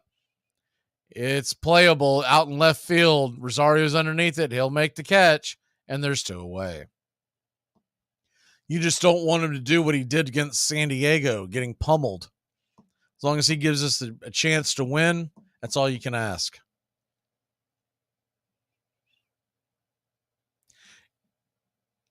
And the New York Mets have already lost, so a win here is the first pitch on the way to Segura is a fastball fouled back. It's 0-1. A win here by the Atlanta Braves would push the lead over the Mets and Marlins to 6 games in the division. The 0-1 pitch swung on and rifled up the middle, backhanded by Ozzie.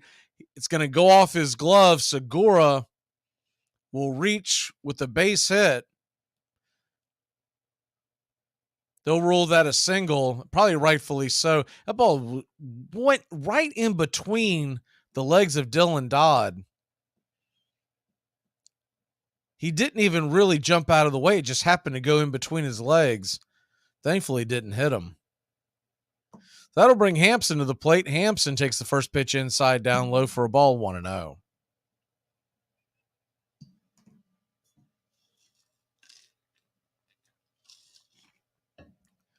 Garrett Hampson hitting .265 from the right side, the 1-0 pitch. Inside for a ball, 2-0.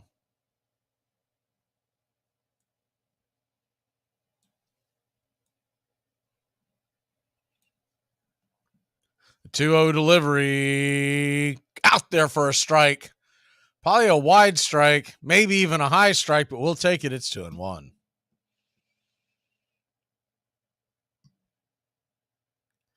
Hampson's got 1 home run, 5 RBI on the year. The 2-1 pitch swung on and hammered over to Riley. Riley has it. He'll flip it over to second. A 5-4 putout if you're scoring at home. We'll grab the bats. Grissom, Ozuna, and Rosario coming to the plate. Triple-decker burn! It all starts with just one thing. When recycling, rinse out jars and cans, and avoid recycling wax paper or paper soiled with food. This will reduce recycling contamination. Find tips and more at onethingus.com. What's your one thing? Now Don Mattingly, an emerging star. Mattingly last year was called up by the Yankees from Columbus the day Bobby Mercer retired. He'd been with him prior to that, but had been sent out. And he's not only won a spot on the roster, he's in the lineup, he's hitting third, and he's leading the league at .338. Randolph at first base. That's drilled to the gap in right center field, and it is off the fence. Randolph was running all the way, so he is being waved in.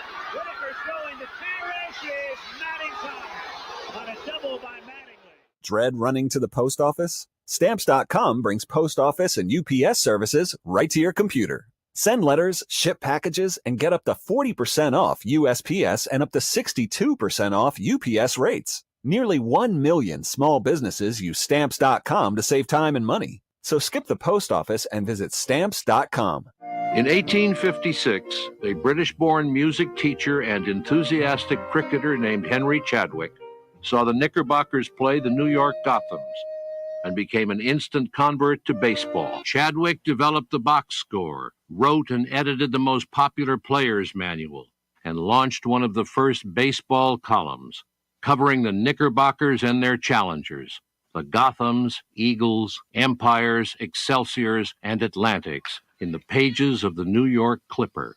And he began keeping comparative statistics so that he could measure one player's performance against another's. Welcome back to Braves Country Baseball. The Atlanta Braves trail 2-1. The first pitch on the way from Luzardo to Grissom is a high strike. It's 0-1.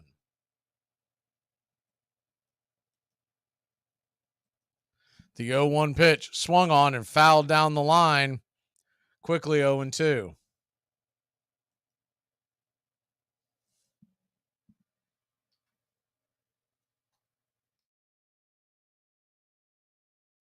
The 0-2 pitch.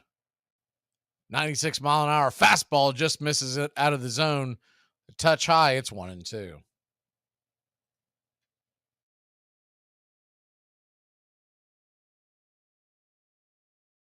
Luzardo off the rubber for a second, gets set. The 1-2 delivery down below the knees. Good take by Grissom, evening up the count at 2-2.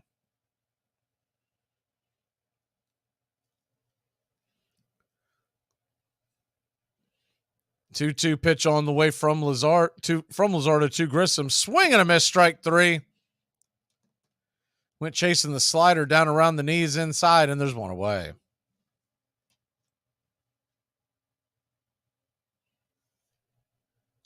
That'll bring Marcell Ozuna to the plate. Ozuna, 2 home runs last night, including a grand slam, en route to a blowout victory for the Atlanta Braves, 14-6. Raising Ozuna's batting average to 147. Ozuna, this series, has an 1822 OPS. First pitch on the way to Ozuna, down below the knees for a ball, 1-0. He's 5 for 9, 2 home runs, 5 RBI. It's like 2020 all over again. The 1-0 down below the knees, taken for a ball. It's 2-0.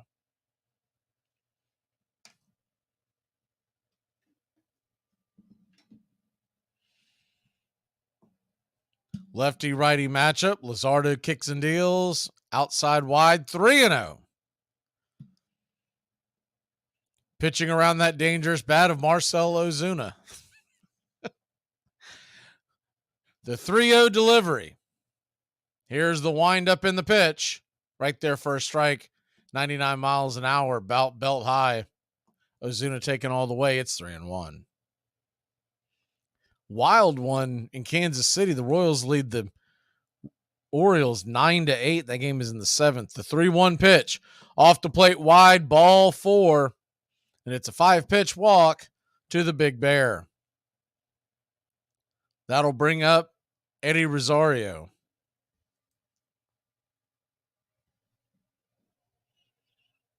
Rosario, he's rated his average as well over the last few weeks. He's up to 224. The first pitch on the way, and Rosario tries to drop down a bunt as the Marlins are playing a shift. And they have Segura over by his lonesome in between second and third, more of a shortstop position. Nobody near anywhere else, and Rosario is going to try to take his chances. If he had got that down, I think that would have got a base hit. The 0-1 pitch swung on, and he's going to serve that into left center field. in between the defenders, and Ozuna is on his horse. He's going to make it into third base.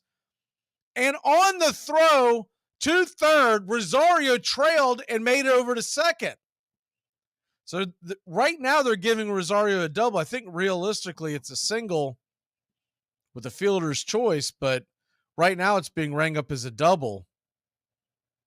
The left fielder, De La Cruz, spun and threw it over to third, and Rosario said, why not? Let's go.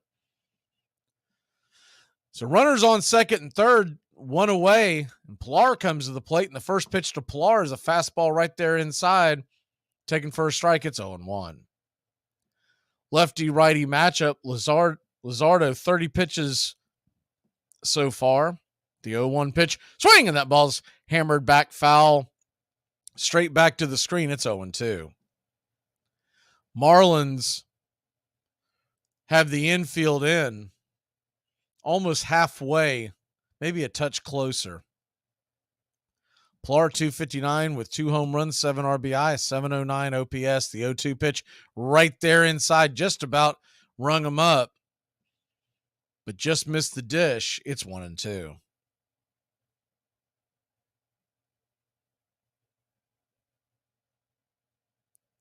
The 1-2 delivery swung on and hit high and deep into right field, going back on the track at the wall. Making the catch is Hampson, and the speedy Marcell Ozuna will truck in home to tie the game. It's 2-2.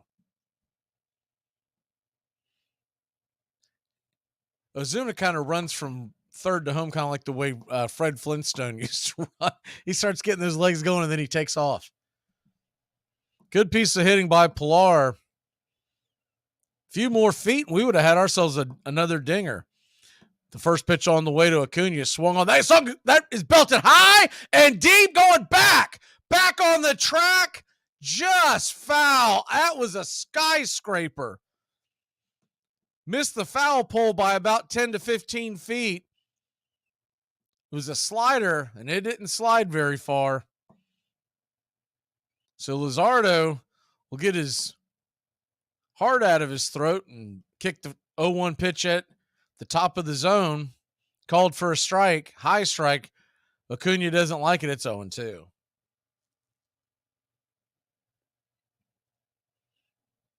So deuces are wild. It's 2-2 in the top of the second. The 0-2 count pitch, fastball inside, spins Acuna around, busts him off the plate. It's 1-2. A 2-2 game, top of the second, 2 outs, 2 strikes. The 1-2 swing, and that ball's fouled out of play. We'll start it up again at 1-2. Sox and Twins, they're tied up in the 9th. The 1-2 pitch in the dirt. Good block. Acuna tries to get out of the way and kind of dragged the ball with his foot. So home plate umpire Ramon DeJesus called it a dead ball. Acuna was trying to get out of the way, but accidentally kicked it. So deuces are officially wild now. You got a 2-2 count, 2 out, a 2-2 game, top of 2. Here's the pitch. Swing, and that ball's roasted up the middle, and it's going to get down. A worm burner where the green grass grows, and it's 3-2, your Atlanta Braves. Good piece of hitting by Ronald Acuna Jr. Fastball top of the zone, and he ripped it in between second and short, just left of the second base bag.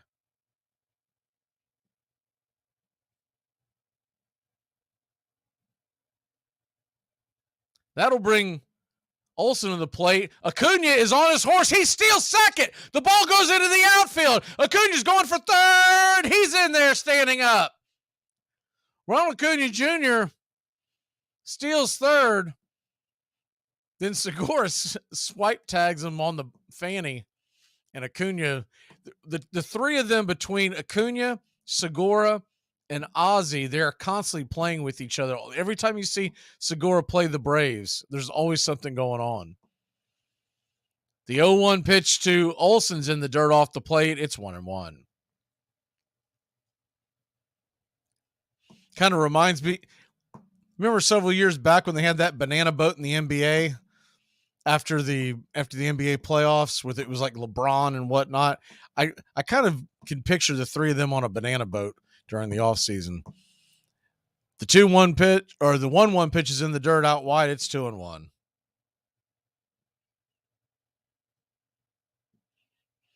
Fortes is going to come out and talk to Luzardo.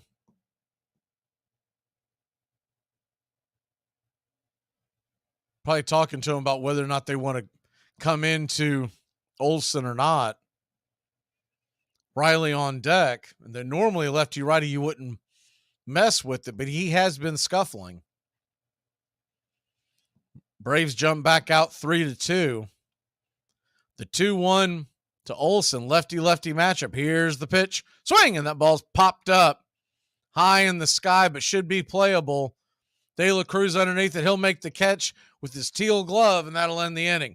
But up for the Atlanta Braves, put 2 on the board. It's 3-2 in South Beach. If dating is the game, then marriage is winning the game. Yeah, if you're playing in the women's league. Hey, fantastic. Every single one of you. I mean, I'm not just talking about these last 60 minutes. I'm talking about the quarterback schools, the mini camp, the off season, the training camp, down in Austin when it was hot and you were tired, the whole bit. Everybody, you did one hell of a job. And the only thing else I got to say is, how about them Cowboys? Armchair. To protect his family from disaster, Steve used his camera phone. Done. By taking pictures of his important documents, Steve can always have them stored online. Learn more simple disaster prep tips at ready.gov. A message from FEMA and the Ad Council.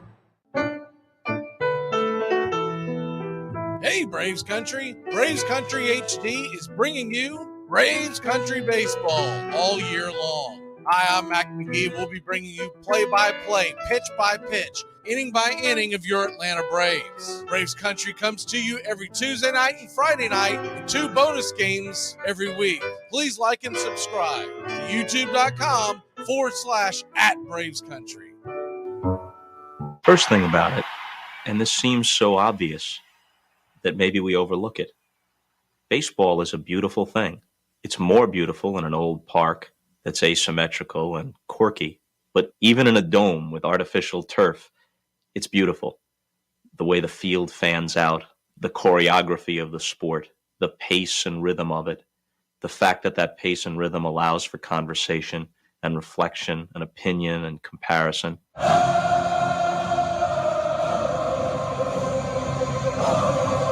Welcome back to Braves Country Baseball. The first pitch on the way from Dylan Dodd is a strike on the outer edge.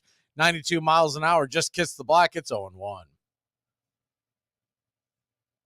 The 0-1. Outer edge just missed with the slider. 1-1. The 1-1 from Dodd. Swing, and that ball's banged hard over to third. Riley's got it off his back foot, fires it across the diamond. Olson stretches out, makes the catch and the out, and there's one away. Good play by Olson. Type of stuff like that normally goes overlooked. But he had to stretch because Riley couldn't get a lot on it as his momentum was taking him towards left field. Pretty good throw by Riley.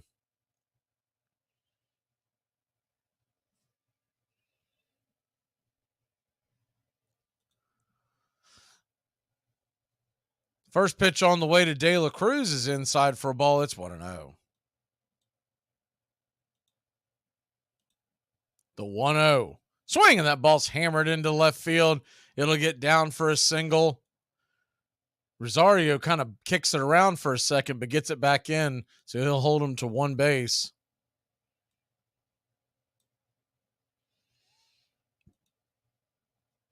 So 1 on, 1 out.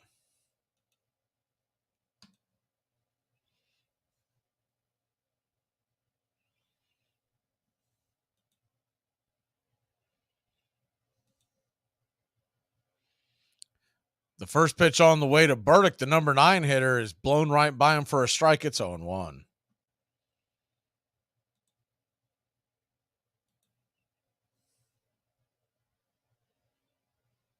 The 0-1 pitch. Swing, and that ball's fouled down the line.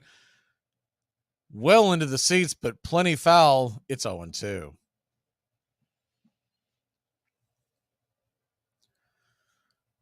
Over under on the first 5 innings was 2.5 runs for the Marlins to score. That was my lock today, so no pressure here, Dylan. I just need you to shut him out for the next 4 innings.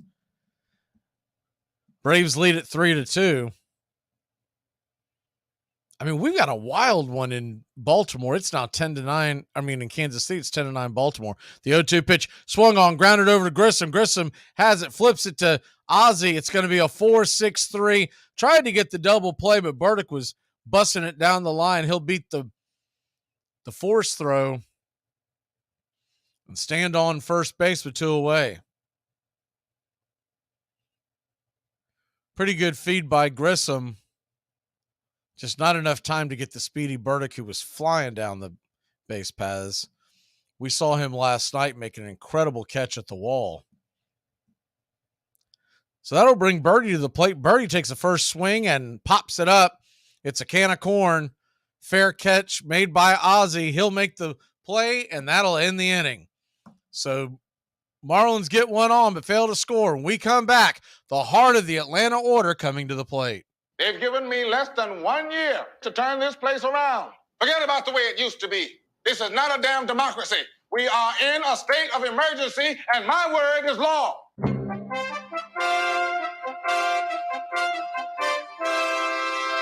Don't miss a moment of heart-stopping NFL coverage on Armchair Quarterback Radio. Riggins.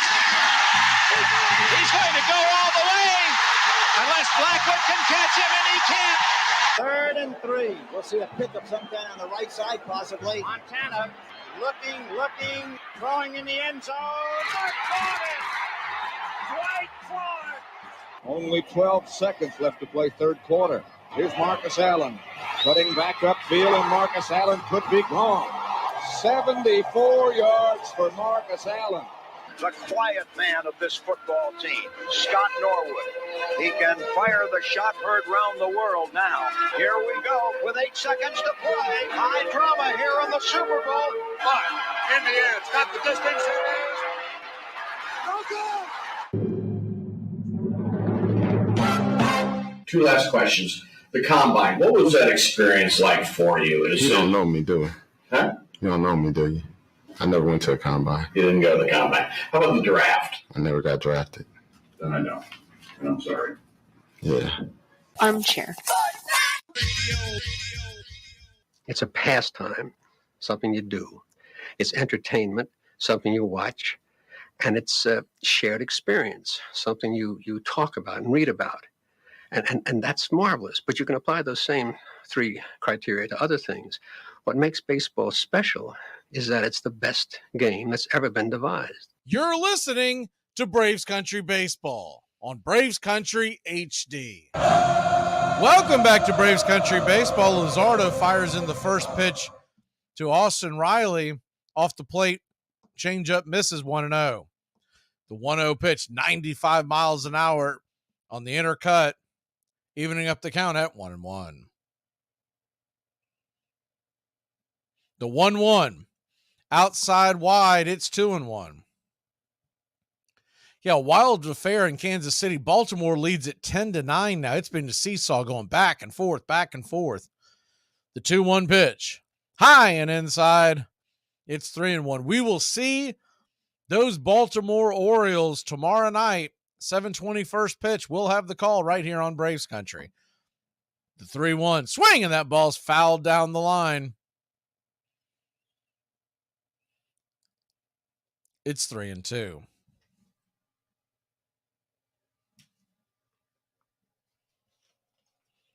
Full count offering, swinging, fouled back, pumps the fastball 97 miles an hour, outer edge. Riley got enough of it to stay alive. We'll do it again. It's 3-2. The 3-2 pitch. Here's the windup down below the knees. Ball 4. Good take by Austin. Way to work himself aboard. You got one on. Nobody out. And here comes that man, Sean Murphy.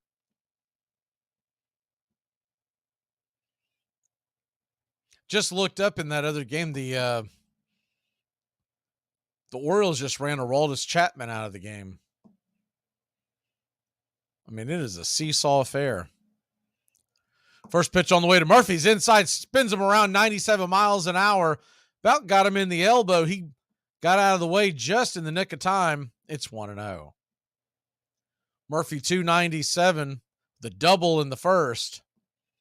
The 1-0's in the dirt, gets away from the hind catcher, Fortes. He stays out in front of it, and Riley will make his way back to first. It's 2-0. Chicago White Stockings and Minnesota Twins are tied up at 2 in the 10th. The 2-0 pitch to Riley. Inside ball, Murphy. Ball 3, 3-0.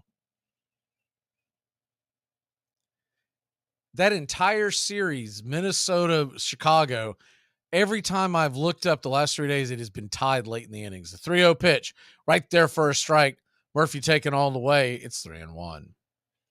97 miles an hour, about knee high. An absolute P thrown on the inner part of the plate. The 3-1 pitch. Swinging, that ball's hit up the middle, but right to the shortstop, Birdie. That's going to be an easy 6, 4, 3, double play to kill the rally.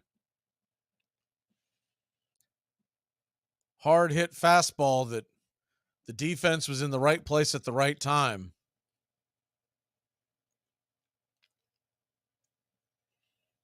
So that'll bring Ozzie Albies to the plate. Ozzie 0 for 1. Open stance from the right side. High and out of the zone, 97 miles an hour. Almost went to the backstop. It's 1-0. The 0-1 pitch. High, out of the zone again. It's 2-0. If Shaq was at the plate, it'd be 0-2, but Ozzie takes the 2-0 count. He digs in. Here's the pitch. And that one just catches the inside corner up high. Ozzie doesn't like it. Might have been a tad inside. It's 2-1. 4-0 in Colorado. Milwaukee leads it. The 2-1 pitch. Swing, and that ball's fouled back out of play. Evening up the count at 2-2. A lot of day baseball on this getaway day in Major League Baseball. The 2-2 pitch swung on and fouled back out of play. We'll do it again at 2-2.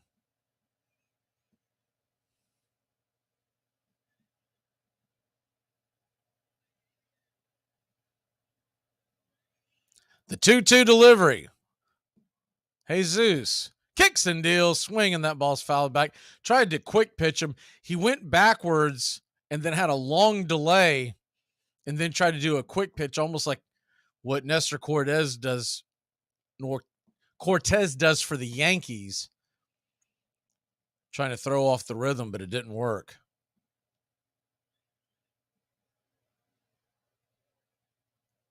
The 2-2 from Luzardo. He winds up and flings it inside. Full count to Ozzie. So you got a full count to Ozzie.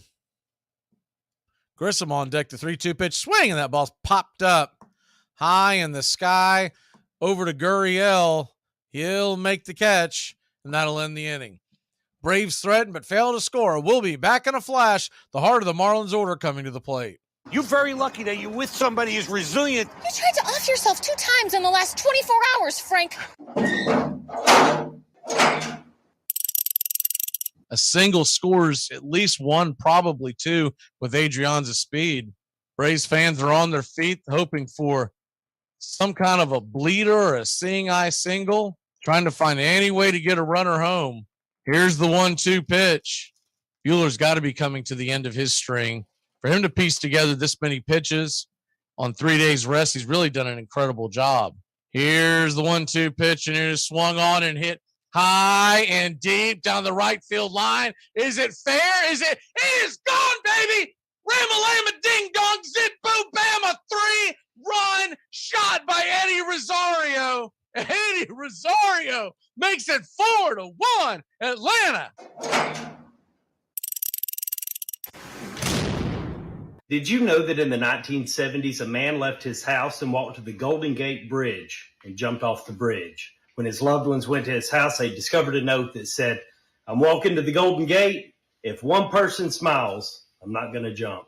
You don't know what other people are going through. Sometimes all that person needs is a warm smile from a stranger. Armchair. It is a haunted game in which every player is measured against the ghosts of all who have gone before.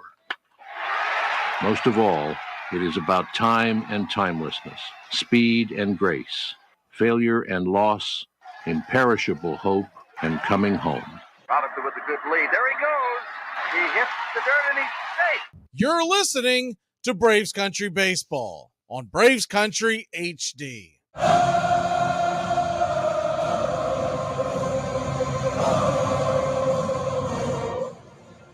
Welcome back to Braves Country Baseball. The first pitch on the way from Dylan Dodd is off the plate wide to Soler, who hit a 2-run bomb the last time up. It's 1-0. The 1-0 from Dodd swung on and popped up. That should be playable, giving chase. Over the hand catch, making it a snow cone catch at that was Matt Olson. He made that look either really easy or really on accident because he just kind of stuck the glove out there and had it all the way, I guess. Ball almost popped out. There's one away. It's one of those ones where you're not quite sure if he meant to do that. We'll take it. So that'll bring Arias to the plate. Arias, lefty-lefty matchup, takes the first pitch and swings it foul down the left field line. It's 0-1.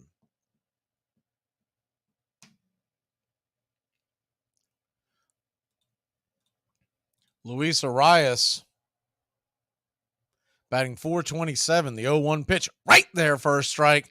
Fastball on the outer edge. It's 0-2. If there's anybody in baseball who'd be a candidate for a 400 hitter, it would be him. The 0-2 pitch swung on, and that ball is going to get dropped down into left field, raising his batting average once again. A 1-out single for Luis Arias. Good piece of hitting by Arias.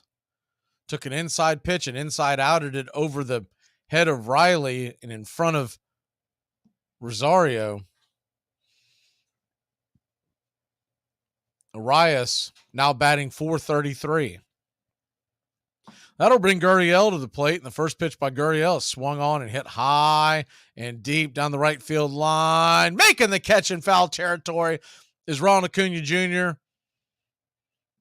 He offers an invitation to Arias to try to scooch on down there to second. Arias says no thanks as he fires his pistol over towards second base. A one hopper right on the money, and there's two away, excuse me. So 2 outs. Arias on first. Jean Segura, who's 1-for-1, takes the first pitch and swings, and it is hit high in the sky into center field on the run. And making the catch is Kevin Pillar. Nice piece of defense by Pillar. He had a long way to go in and over and makes the running catch. So that'll end the inning. Marlins put one on but failed to score. When we come back, Grissom, Ozuna, and Rosario come into the plate. I'm so old. We used to take a shower in our uniforms because, you know, when we flew commercial my first few years. Wait, time out. There's no era where you did. Yes, it is. Stop, you're making this up. No, I'm not. There's no way that you were supposed to wash your uniform with it on. You're making this up. I'm not making this up. Let him finish. When I first got to the NBA, we flew commercial. So when you played the night before and flew the next morning, when was you exactly going to get your uniform clean? You had to wash your uniform yourself. So after the game, when you got to your room, you took a shower in your uniform and dried it and dropped on on the commercial airline the next day. Were you with Jed Clampett? Yeah, have you ever heard this in your life? Well, how are y'all cleaning y'all uniform when you're flying the next morning? You can clean your uniform without showering in it. Well, That is possible. You don't have to have it on. Yeah. No, but it's easier to do it that way. Big news and the big games covered in the Big Ten all year long. Third down and about 22. As Smith drops the throw, he's got his tight end open, but he's got Carter downfield, and he's gone. Michigan leads the game with a first touchdown on a bullet, a bomb. The Carter, 71 yards. Now State's lead 7-3. There he goes. So long. Ohio State touchdown.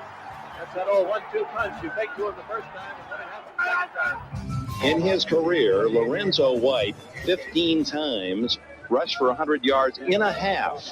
5 of those this season. All the way to the 6-yard line. Big Ten football covered in the Southeast. You know, in the other sports, you have time. You have to play against the clock. And when the clock runs out, your chance is over. You play until you lose. And if you can keep that rally alive, if you can keep going, if you can keep getting hits, you can play until a week from now. Nothing stops you. Welcome back to Braves Country Baseball. The first pitch on the way and a hack taken by Vaughn Grissom. Swung on, miss. It's 1-0-1. The 0-1 pitch. Swing and a miss, 0-2. Quickly back to work. The 0-2 pitch is down below the knees. Taken for a ball. It's 1-2. Braves 3, Marlins 2. The 1-2 to Grissom. Inside, 96 miles an hour. About thigh high on the inner part of the plate. It's 2-2. The 2-2 pitch to Luzardo. Time is called. It's granted to Grissom.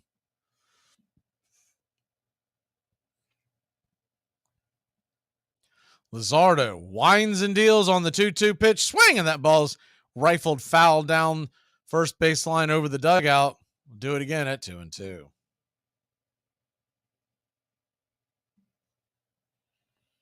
The 2-2 pitch. High swung on and fouled straight back. High in the zone.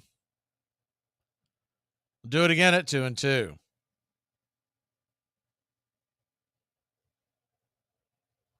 A 2-2 delivery from Luzardo. Swing, and that ball's fouled away. Slider trying to get his rhythm off. We'll see if he may go to one of those quick pitches again. The 2-2 from Luzardo. He takes a slow step and kicks the slider in. Swing and a miss, strike 3. And there's one away.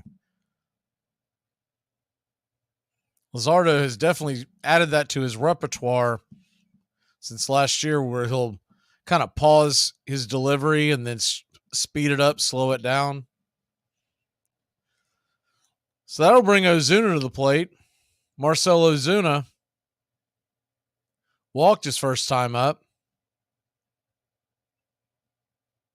hitting over 1,800 OPS in this series.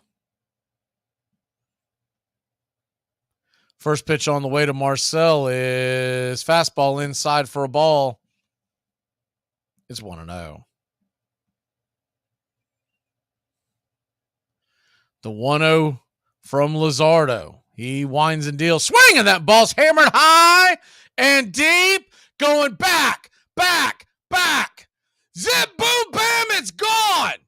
Ramalama, ding dong, a solo shot for Marcell Ozuna. His 5th of the year. This man is on fire. Holy cow. Where has this been?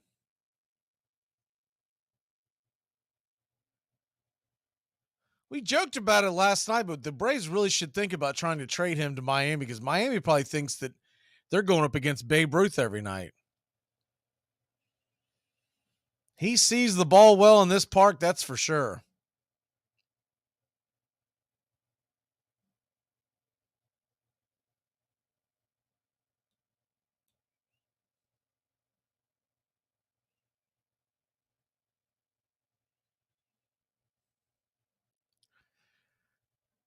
First pitch on the way to Rosario is swung on. That ball's going to get down for a base hit. It is going to get in to the left field corner. He'll truck around first base for a 1-out double.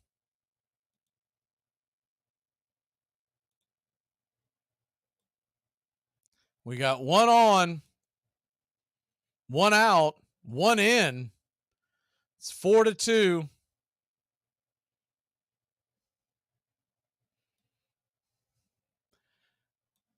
Terry, you have got to be the leader of the fan club in the Marcell Ozuna world. First pitch on the way to Pilar is swung on and popped up. It's going to be easily playable. Can of corn behind first base. Gurriel will make the catch, and there's 2 away.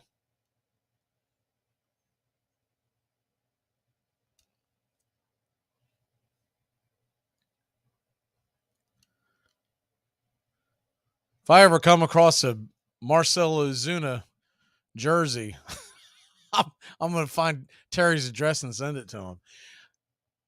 They're going to go ahead and intentionally walk Ronald Acuna Jr. They want no part of that with the runner in scoring position. So they will pitch around Acuna to get to Matt Olson. This ought to be interesting.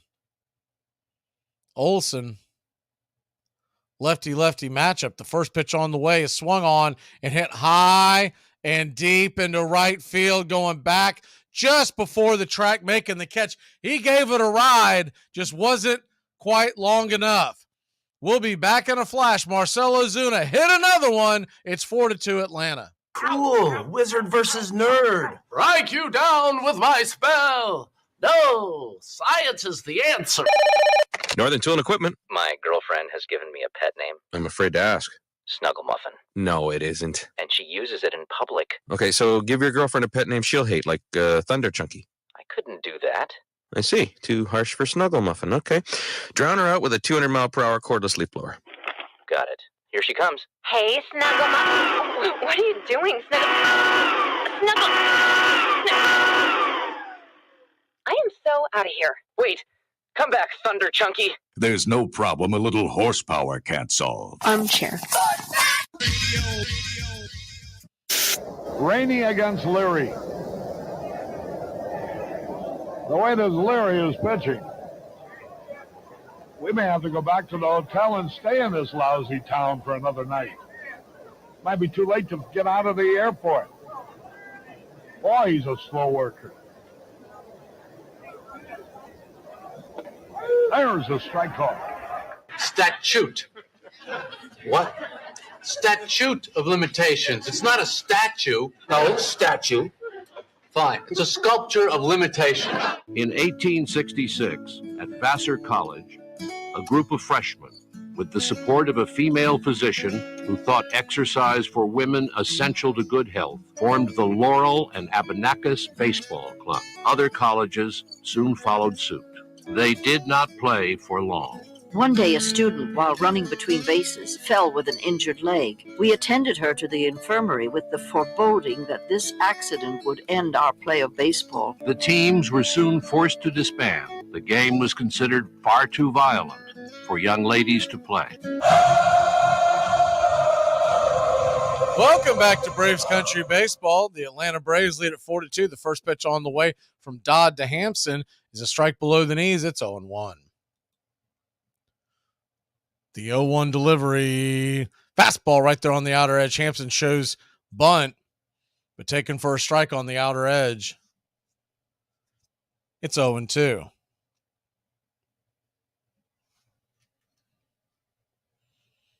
Hampson batting .280, 1 home run, 5 RBI. It's now 10-9 in Kansas City. Baltimore leads it with the bases loaded. The 0-2 pitch swung on and grounded over to second. Ozzy's got it. Ball kind of hopped into his chest, but he rebounds, makes the throw, a 4-3 putout to start your fourth inning.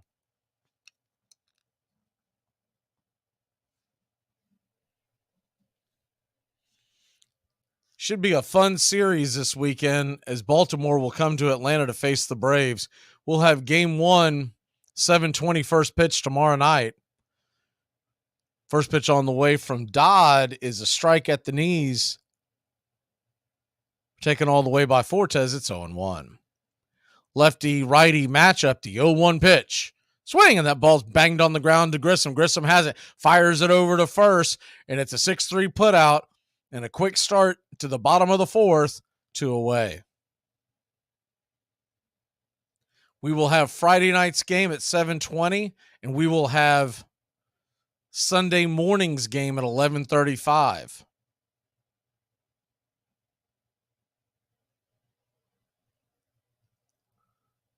First pitch on the way from Dodd to De La Cruz is a strike on the inside part of the plate. Fastball right there. It's 0-1. 0-1 from Dodd as he gets to working really quickly. And fastball right there at the knees, 0-2. Dylan Dodd about to throw his 44th pitch of the day. Swung on, and that ball's bounced over to second. Ozzy's got it. 4-3 putout. That'll end the inning. 3 up. 3 down. Braves will grab the bats. It's Riley. It's Murphy. It's Ozzy. Let's go, Braves country. Pretty cool. Pretty cool. Wow! Make sure to keep it locked in here on Armchair Quarterback Radio. We're not one-trick ponies. We cover the entire NFL, past and present. 3rd down and 6 at the 9. And Bo Jackson to the 20 and out in front. And only one man to beat, and Easley can't run him down. He had the angle, but there goes Bo. And nobody catches Bo. Touchdown. Dion. Back when he started and then turns the corner into Giant territory and leave it to Dion to break it open for a touchdown. What a run. Dion comes in as a receiver. Sanders. And they're going his way, but there's double coverage, and somehow Dion is able to beat the coverage. Intercepted by Sanders. Can he score again? Yep. There he goes, Deion Sanders, 71 yards. And so for Deion tonight, a 59-yard punt return for a TD, a 55-yard pass reception, a 39-yard punt return, and a 71-yard interception return. Dread running to the post office? Stamps.com brings post office and UPS services right to your computer. Send letters, ship packages, and get up to 40% off USPS and up to 62% off UPS rates. That's Stamps.com. I see great things in baseball. It's our game, the American game. It will take our people out of doors, fill them with oxygen, give them a larger physical stoicism, tend to relieve us from being a nervous, dyspeptic set, repair these losses, and be a blessing to us. Walt Whitman. Braves Country HD. YouTube.com/@BravesCountry. Welcome back to Braves Country Baseball. First pitch on the way to Austin Riley from Luzardo is a fastball high and out of the zone. It's 1-0. The 1-0. Right there off the plate inside, but they're going to call it a wide strike on the inner part. It's 1-1. Ramon DeJesus is your home plate umpire. The 1-1 pitch swung on, and that ball is grounded over towards the mound, just left of the mound. The throw is made by Luzardo, and it is a bad throw. Gets away, and Austin Riley will reach on an error, and there's one on and nobody out here in the top of the 5th. We mentioned it in the pregame, but we'll go ahead and run it by you one more time. Ramon DeJesus is the home plate umpire. Doug Eddings at first. Barrett at second. And Charlie Ramos at third. Murphy comes to the plate. 1 for 2 on the day. And the first pitch to Murphy is a slider in the dirt. It's 1-0. Murphy got it going with the double that drove in Ronald Acuna Jr. from first in the first. The 1-0 right there for a strike dropped by Fortes, but nonetheless a strike. It's 1-1. Orioles lead the Royals 12-9. That game is in the 9th. It's tied up in Colorado. Milwaukee 4-4 with the Rockies. The 1-1 swung on and banged foul down the third base line. 1-2. Still tied up in Chicago as the White Sox and the Twins 2-2. The 1-2 pitch swung on and grounded over to third. Segura's going to fire it over to second. It's going to be a 5-4-3 double play as Murphy does not run well, and there's 2 away. And I'm not sure what I'm looking at here on the other monitor, but some kind of a rugby game broke out over it with the Royals and the Orioles, and it's 13-9 over there. Ball got away and people were running in 7 different directions. First pitch on the way to Albies is a strike, top shelf, high corner. It's 0-1. The 0-1 pitch. Swing, and that ball's fouled out of play. It's 0-2.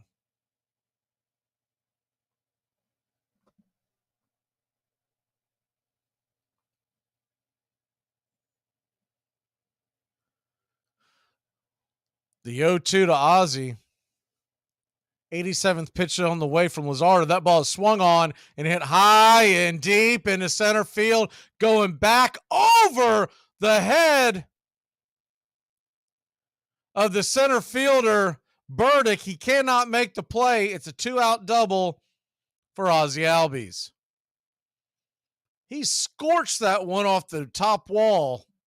Thought it had a chance of maybe getting out of here, but just stayed in.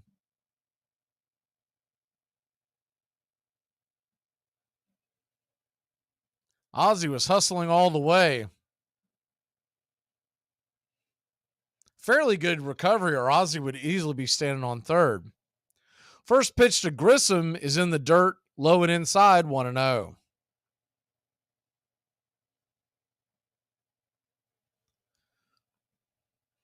Braves 4, Miami 2. Braves looking for the 3-game sweep. The 1-0.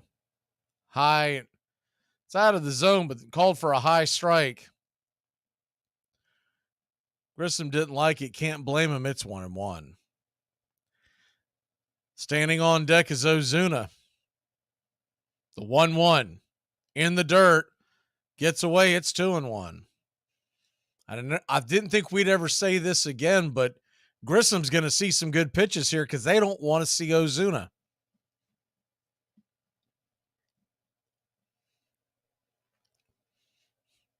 The 2-1 pitch from Luzardo. Swing, and that ball's rifled right by him.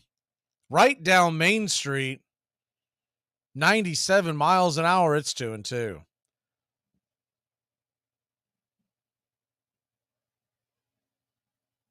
The 2-2 pitch. Swung on and missed, strike 3. 97 miles an hour right in his kitchen. He couldn't catch up. We're going to head to the bottom of the 5th. It's 4-2, your Atlanta Braves. You know what this has to do with? What? The man in the cape. I bet you he is mixed up in this. I don't trust men in capes. And you can't cast aspersions on someone just because they're wearing a cape. Superman wore a cape. I'll be damned if I'm going to stand here and let you say something bad about him. All right, Superman's the exception. Braves Country HD covers the whole SEC the whole season long. Dobbs heaves it. They're bunched up in the end zone. It's tipped up. It is caught. Jawan Jennings. Just the start of things. First quarter at the Gator Bowl in Jacksonville, and Walker digs to the right, gets outside, the 35. Look out. He's past midfield, and he's got a blocker. Cuts to the inside. Herschel Walker. There he goes again. Straight up the middle. Touchdown. Delayed reaction, but Tebow got in. Oh, jump pass. How about that? Oh, my gosh. That looks like 1955. Holy cow. Armchair. SEC!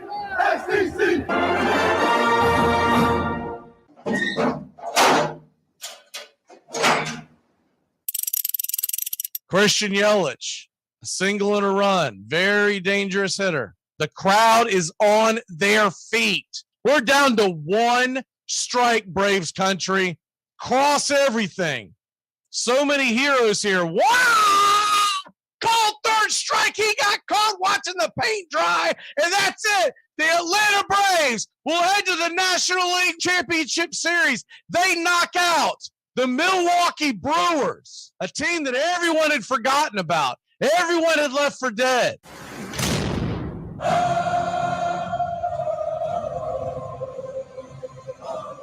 Welcome back to Braves Country Baseball. The first pitch on the way from Dylan Dodd is right there just outside the zone for a ball. 1-0 to Burdick, number 9 hitter. Burdick 0 for 1, the 1-0 pitch. Swing, and that ball's hammered down the third base line, foul. It's 1-1.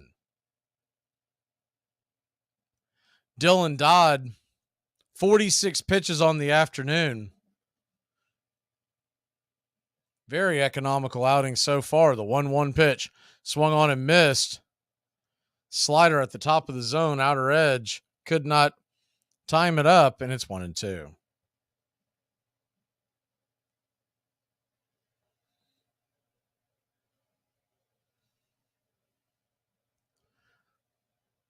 The 1-2 from Dodd. He winds and deals. Fastball out of the zone. 2-2. Mariners lead the A's 5-3. That game is in the 6th. The 2-2. Swing, and that just got a piece of that. Stay alive.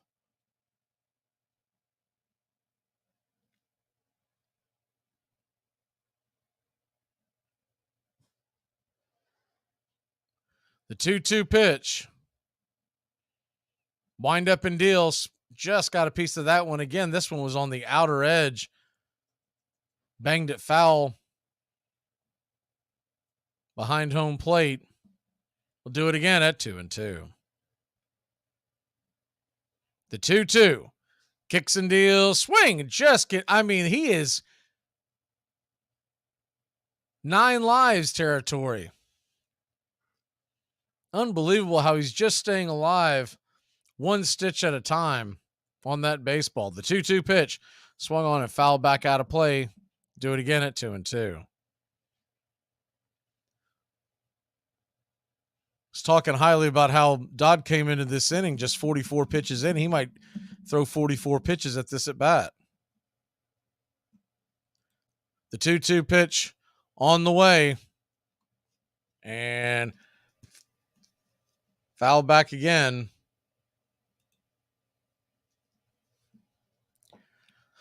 The 10th pitch of the at-bat, the 2-2 delivery. Fastball right there top of the zone where he has been calling that all game long, and for whatever reason, did not get the call there. Dodd doesn't like it, and I don't blame him. The 3-2 pitch, way outside wide, ball 4. That walk is on to Jesus, the home plate umpire. That was absolutely a strike. The pitch before that.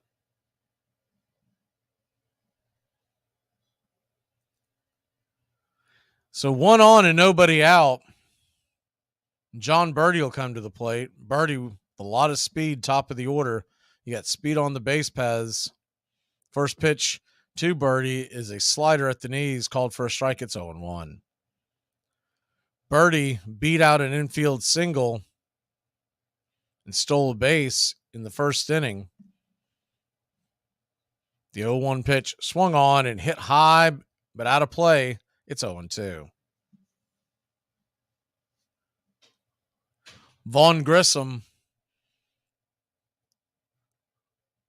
The ball was hit to Vaughn Grissom that Birdie hit, if you're just joining us. And it wasn't a nonchalant effort, but it definitely wasn't a hurried effort. The 0-2 pitch swung on, and that ball is going to get through the infield for a base hit. Runner's going to go from first to third. No, he's not. He slams on the brakes. I'm really surprised. I thought for sure Hampson was going to go first to third. The ball ricocheted off the glove of Olsen.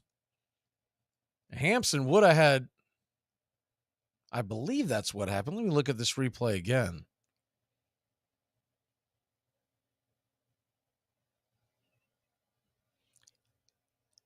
He would have had time to get to third, but I think he was gun shy because of Acuna's arm. That'll bring Soler to the plate. Soler takes the first pitch down below the knees. For a ball, it's 1-0.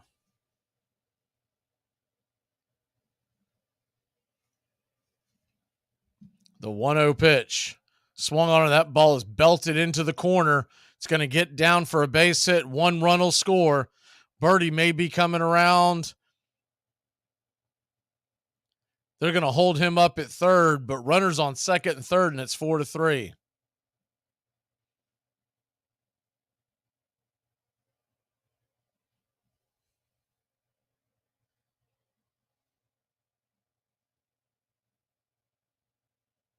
Unbelievable. The run scored, and if you're just joining us, the run that scored should have been an out, should have been a called 3 strike.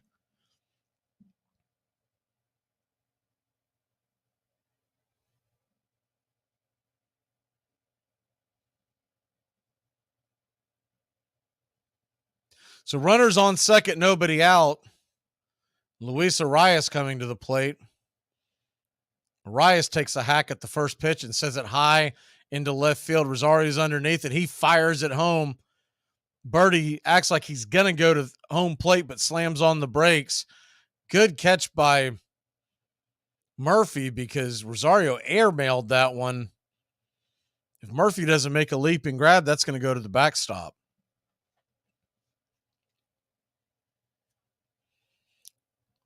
Four to 3 Atlanta, but runners on second and third with 1 away.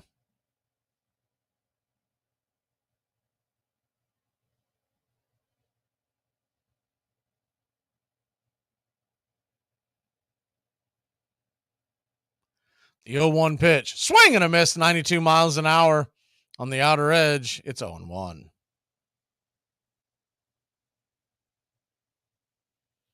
Yuli Gurriel coming to the plate, 0 for 2, lefty-righty matchup. The 0-1 pitch swung on and missed. Slider just out in front of it. It's 0-2.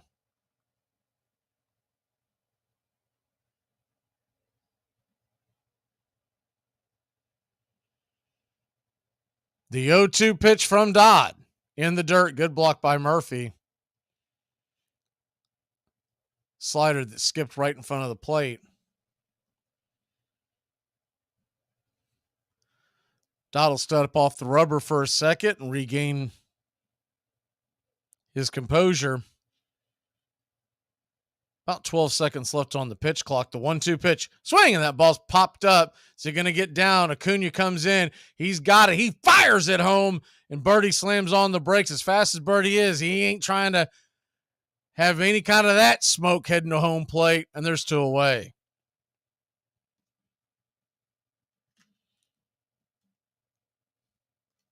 So now there's 2 outs.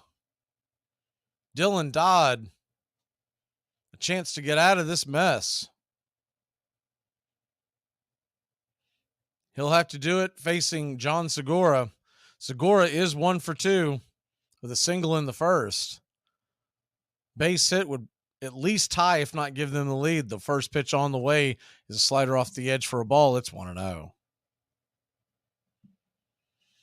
Segura 2 for 7 in the series, 206 batting average.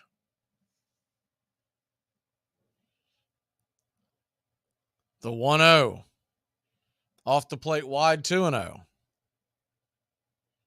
On deck is Hampson.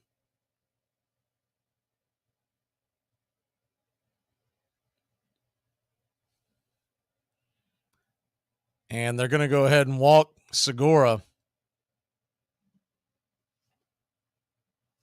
Colorado has taken a 2-run lead over Milwaukee in the 8th.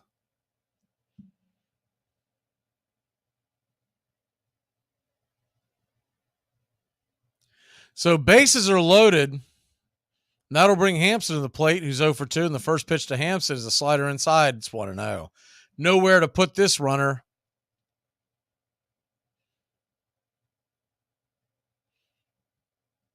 In case you missed it, the Mets have already played. The Mets have already lost. The 1-0 pitch right there at the knees for a strike. It's 1-1. Mets were swept by the Tigers. Justin Verlander takes the loss, as the Mets were blanked by Erod. The 1-1 pitch from Dodd, swung on, and soft liner to second. That'll be caught by Ozzie, and that'll end the inning. So the Marlins put one on, but could have been a lot worse. We'll head to the top of the sixth. Ozuna, Rosario, and Pilar coming to the plate.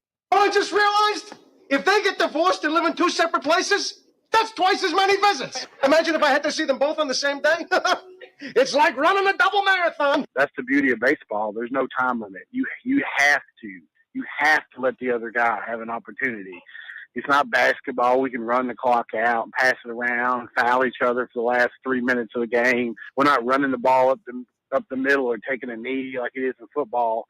You have to face your opponent. Your opponent has every opportunity down to the very last pitch of the game to win a game. That's the beauty of baseball. That's why I love baseball the way I do. The DH, I'm an American League guy. You know that. I love the DH. I understand league people wouldn't want it, and I don't think they should do it in both leagues. Keep it the way it is. What's wrong with the DH? Yeah, because if you put the DH in the National League, the American League would never win another World Series. It would make it an even playing field. I don't think that's exactly how it would play out. Armchair. Now, for me, I wasn't good enough to guess pitches. I looked for one pitch every at bat.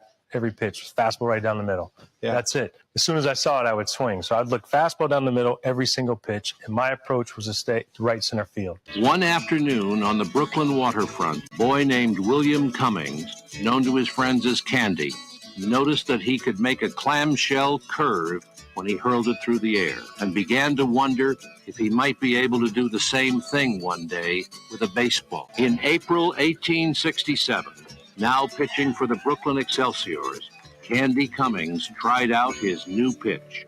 Though it was outlawed, everyone started throwing the curveball. Purists were appalled. You're listening to Braves Country Baseball on Braves Country HD. Welcome back to Braves Country Baseball. The first pitch on the way to Marcell Ozuna is taken for a strike. 0-1. The 0-1 from Luzardo. Kicks and deals. High, top of the zone. 0-2. Fastball to start off Ozuna. Ozuna 1 for 1 with a walk and a solo shot. 2 runs scored.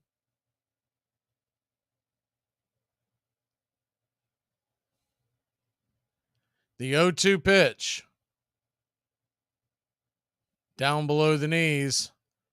Slider misses. It's 1-2. Standing on deck, Eddie Rosario, Pilar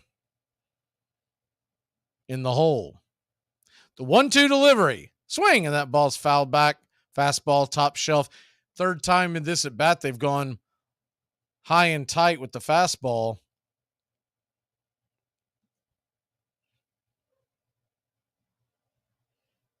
The 1-2 pitch swung on and fouled back. Another high, tight fastball. Fouled it off. It's 1-2. 13-10, Baltimore over Kansas City. The Royals are batting in the ninth.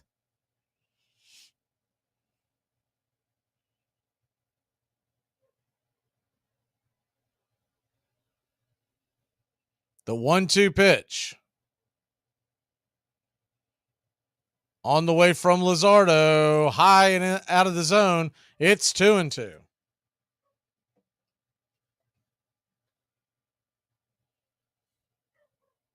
The 2-2 delivery. Kicks and deals. Swing, and that ball's fouled out of play. 97 miles an hour. Top shelf. 99th pitch of the afternoon.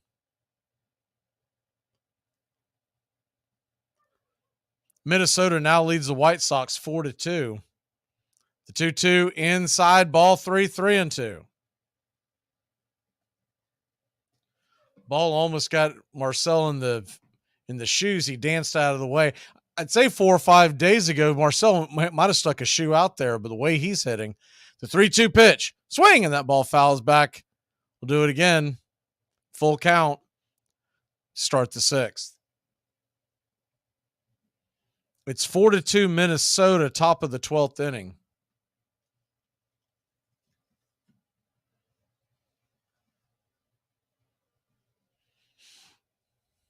The 3-2 from Luzardo. Swung on and belted high, but not quite deep enough. Just before the warning track, underneath it is De La Cruz, and there's one away.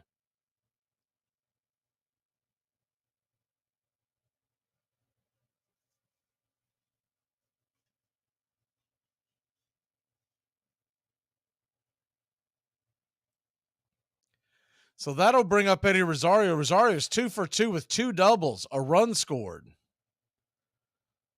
First pitch on the way is a slider in the dirt. It's 1-0. The 1-0 from Luzardo. He flips it in there, and it's down below the knees, 2-0.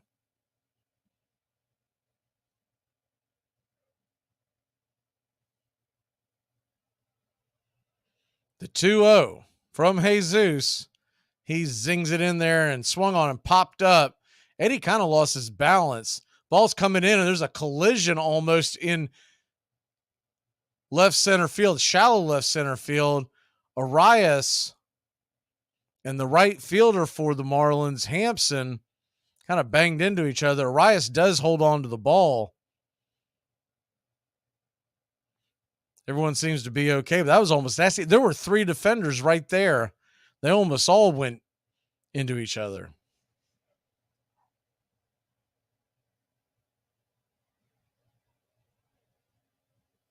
That'll bring Kevin Pillar to the plate. Pillar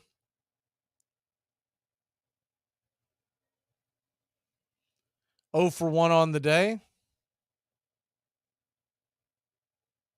Luzardo now at 105 pitches. The first pitch on the way to from Luzardo to Pillar is swung on, and that ball is lasered into left field down for a single, and it's a 2-out single for your Atlanta Braves. Pillar comes out, gets that single. Acuna's coming to the plate, and the Marlins are going to the bullpen. We'll be back in a flash here on Braves Country. Max, a woman in my section wants to know if we do anything gluten-free. What do I tell her? Tell her she's not allergic to gluten. She's just masking an eating disorder. Who wins in a cage match of Ronda Rousey and Bruce Jenner versus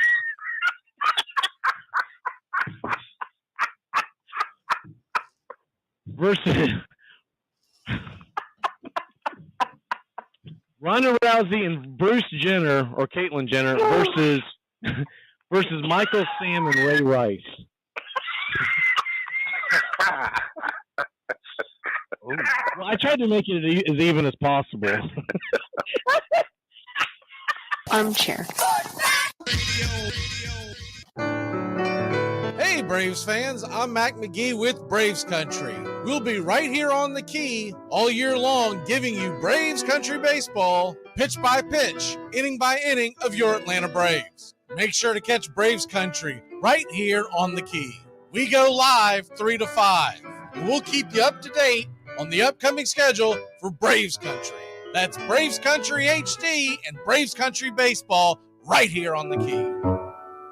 Listen, that's a bunch of hooey, that soft and cuddly feeling. We're going to hug a thug, and if we give them, another popsicle and an icy and a day out at the park, they're going to be good. Y'all need to wake up. They'll eat your ice cream on Saturday and shoot up the rivals on Saturday night. I heard that this year we at Harvard won the baseball championship because we have a pitcher who has a fine curveball. I am further instructed that the purpose of the curveball is to deliberately deceive the batter. Harvard is not in the business of teaching deception. Charles Eliot, president of Harvard College.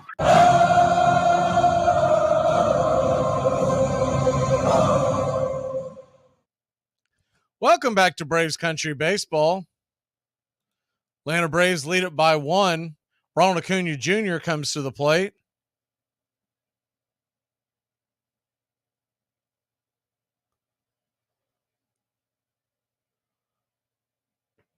Righty-righty matchup.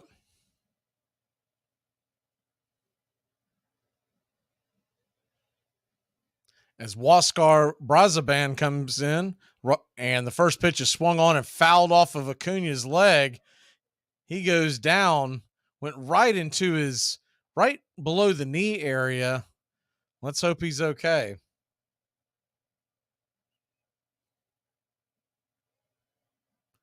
And he is not getting up yet. Ball went straight into his knee, fouled right into his knee.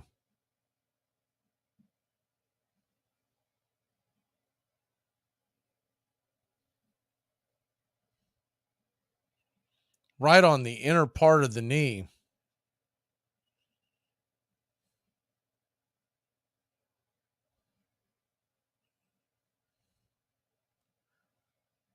So we'll see if he's okay, if he'll be able to continue.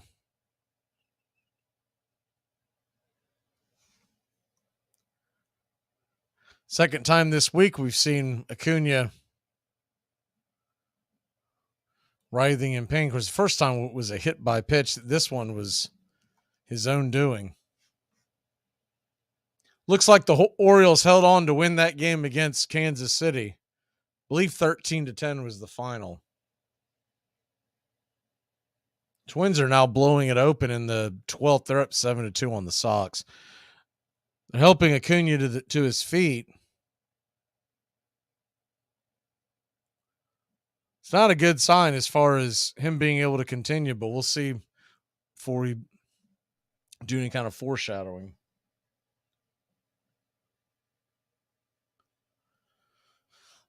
He's putting his helmet back on, so he must be going to try. Gingerly walking around.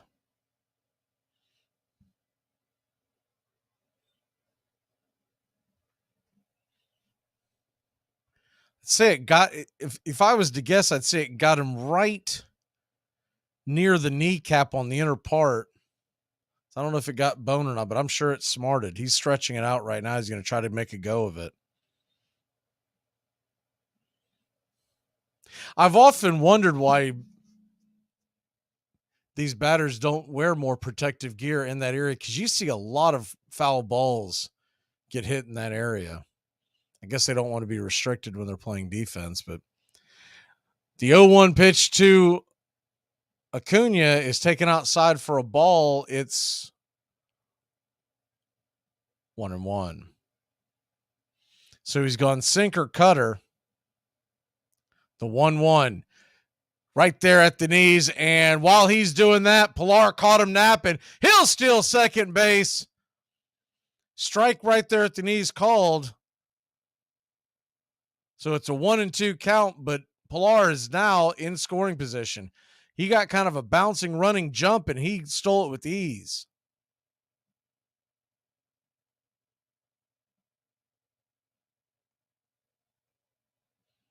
The 1-2. Brazoban steps off the mound for a second. Goes back to work. About 10 seconds left on the pitch clock. The 1-2 pitch, swing and a miss, strike 3, and that'll end the inning. Acuna down on strikes. The Braves lead at 4-3. We'll head to the bottom of the 6th. Hi, I'm going to be your waitress because my mother drank.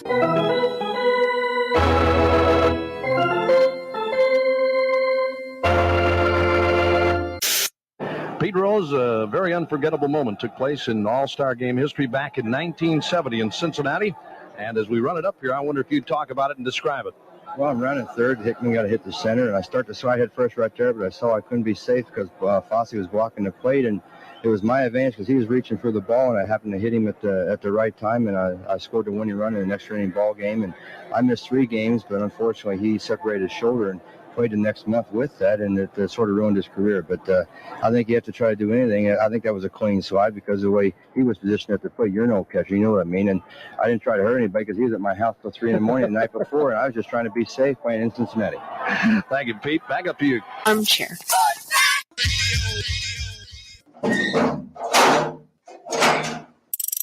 Must be sitting on the slider. The Braves standing room only now. Matzik trying to deliver in the biggest moment of his career so far. Runners on second and third. 2 away. The Braves lead by 2. Fastball swung on and missed. Sit down, baby. Matzik comes in and absolutely yaks the whole side. Because we've been playing it fundamentally the same way for so long, the way that we can find the benchmarks that cross generations and cross decades is to be able to use these statistics as if they were labels. They aren't numbers. 300 hitter is not a number. A 300 hitter is a tag that means something today, as it did in 1930, as it did in 1890. So the statistics become a means by which we can connect to the permanence. I can make that comparison with my father, who could have made it with his father. Welcome back to Braves Country Baseball. Dylan Dodd's back to work, and he'll throw the 80th pitch. I'm sorry, the 71st pitch of the afternoon outside for a ball. It's 1-0. Fortes, the batter, the 1-0 pitch right there at the knees for a strike. 1-1. The 1-1 from Dodd. Kicks and deals, swung on. That ball is going to be hit into left field. Ground ball single. Start the Marlins off here in the bottom of the 6th.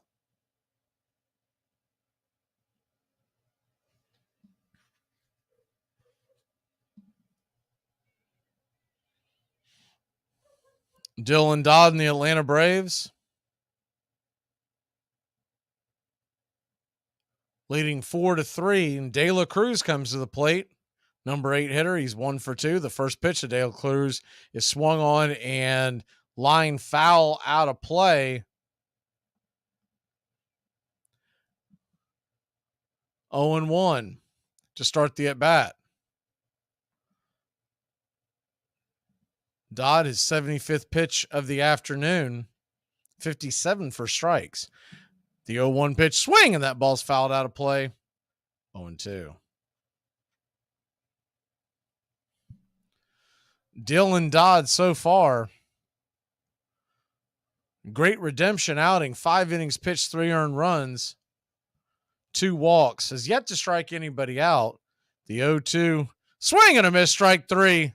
Went lunging for a pitch out of the zone.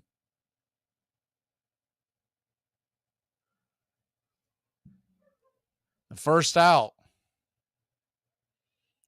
Really went wildly out of the zone on that one. So the first strikeout for Dodd. That'll bring the number 9 hitter Burdick to the plate. Burdick takes the first pitch high. They're going to check down first base umpire. Doug Eddings says he did not go. It's 1-0.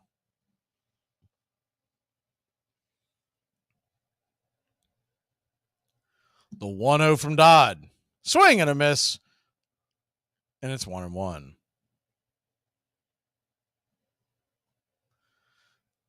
Dodd had that one big mistake pitch to Jorge Soler to give the Marlins a 2-1 lead, at the time.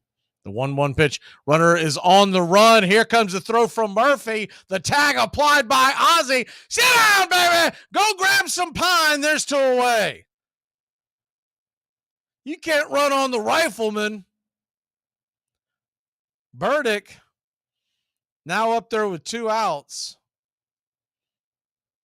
Wasn't a particularly great jump. I'm wondering if that was supposed to be a hit and run.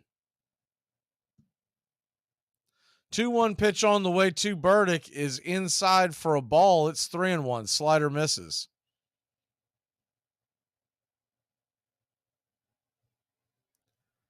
The 3-1 pitch. Outside wide, ball 4.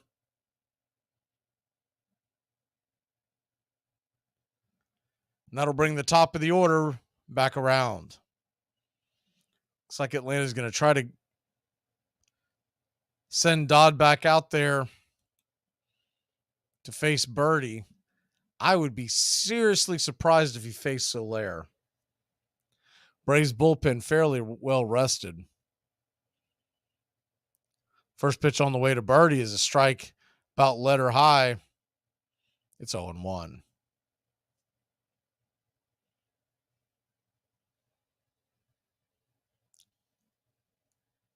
The 0-1 pitch right there for a strike. 0-2. 84th pitch of the afternoon. Dylan Dodd, if he can get Birdie here, would be one heck of a outing. The 0-2 down below the knees. It's 1-2. If he can get one more out here, he'd have himself a quality start and be in line to grab a win.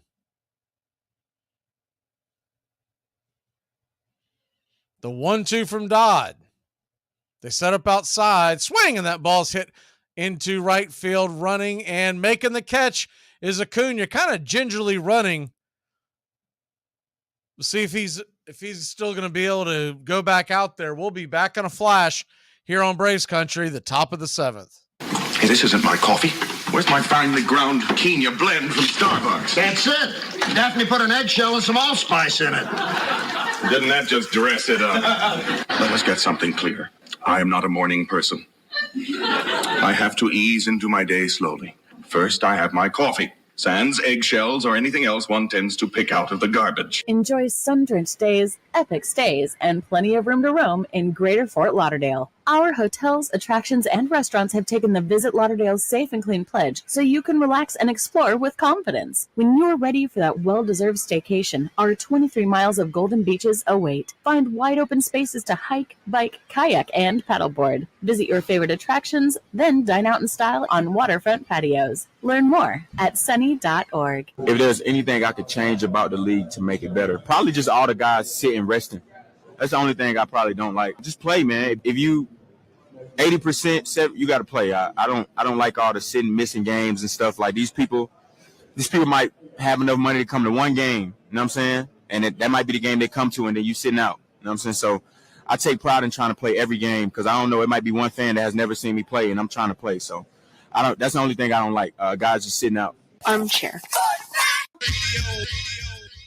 Who is on first? What are you asking me for? I don't know.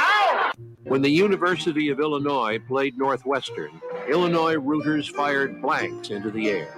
Much more convenient than yelling, the campus paper said, and has a better effect on the visiting team. And when the Princeton Tigers beat Yale, their fans roared right onto the field. Braves Country HD. Please like and subscribe today. YouTube.com/@Braves Country.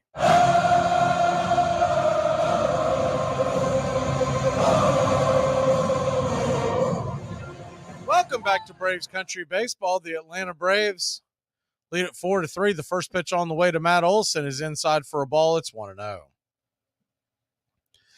Turn back time here on May 4th. On this date in 1871, Bill Lennon becomes the first catcher to throw a runner out trying to steal second base. The National Association's Fort Wayne, as the 1-0 pitch is, they're going to say he went around there. I'm not sure about that one. It's 1-1. The National Association's Fort Wayne backstop accomplishes the feat in the 7th inning of the first major league game ever played in 1871. The 1-1 pitch swung on and fouled back out of play. It's 1-2.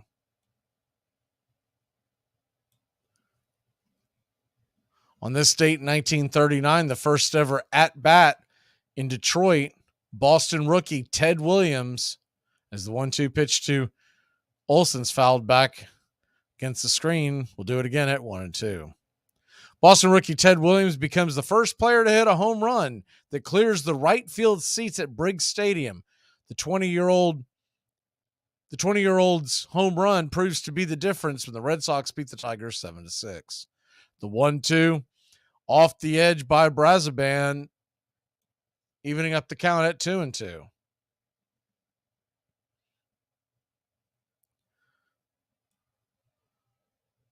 The 2-2 delivery off the plate just misses.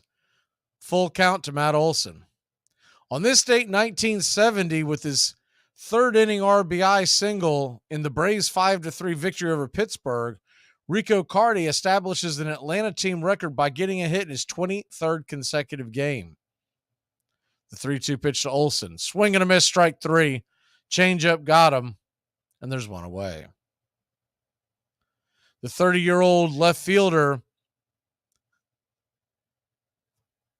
who hasn't had a hitless game since opening day will win the National League batting title in 1970 for the Braves with a .366 batting average.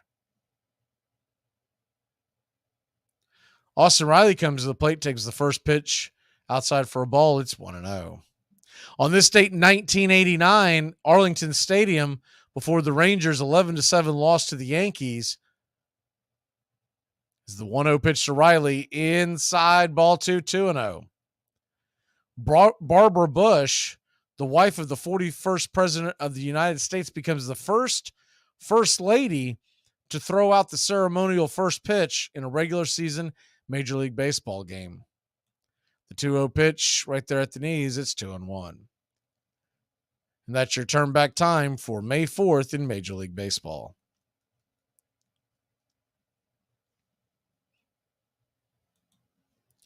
The 2-1 pitch to Riley on the way. Swing, and that ball's fouled out of play. We'll do it again at 2-2.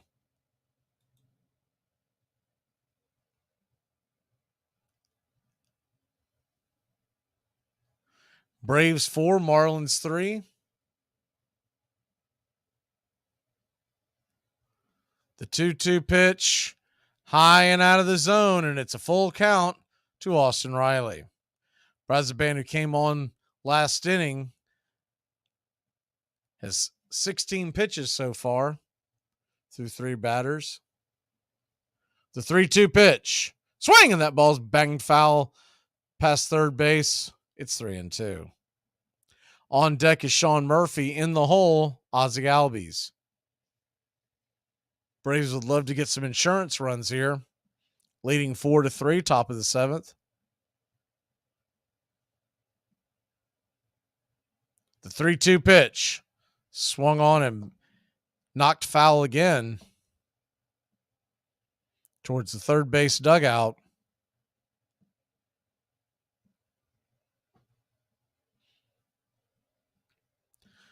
Braves will welcome in the Baltimore Orioles tomorrow. We'll have first pitch at 7:20 Eastern right here on Braves Country HD. The 3-2 pitch swung on and grounded over towards third. Segura makes a pirouette spinning throw to first. A high throw, and Riley runs underneath it safely. Should be an infield single. It is, with one away. Segura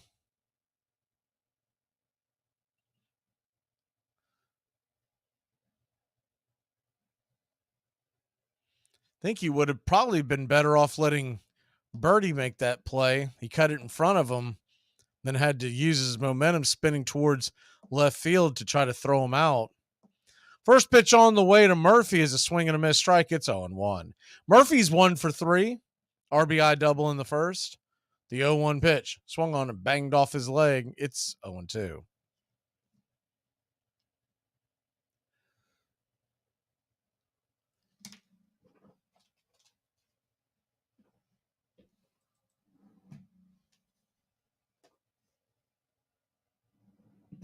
Braves 4, Marlins 3, top of the 7th inning, an 0-2 count, 1 on, 1 out. Here's the pitch, high and out of the zone. It's 1-2, 98 miles an hour.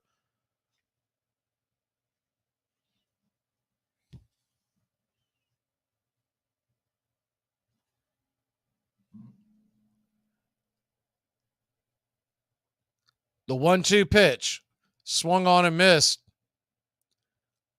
Strike 3. And there's 2 away.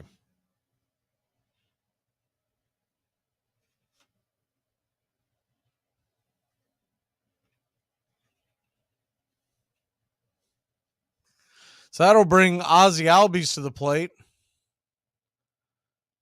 Ozzie Albies takes a hack at the first pitch, change up out of the zone, and it's 0-1. Albies is 1 for 3 with a double.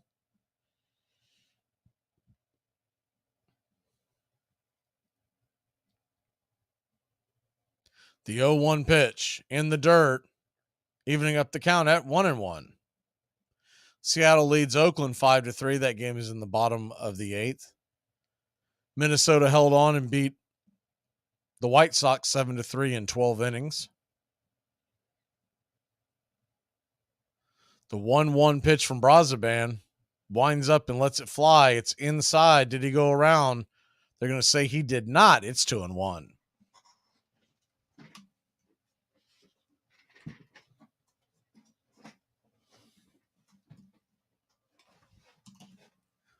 Riley on first, 2 away, a 2-1 count. Here's the pitch, swung on and just got a piece of that, knocking it back behind the backstop, evening up the count at 2-2. So Deuce is wild here in the top of the 7th, a 2-2 count, 2 outs. Here's the pitch. Swing, and that ball is hammered into left field. It's going to get down. Cutting it off is De La Cruz. Riley goes first to third and over to second base. The throw goes. Ozzie Albies will have himself a single, a 2-out single, and there's runners on the corners and 2 away.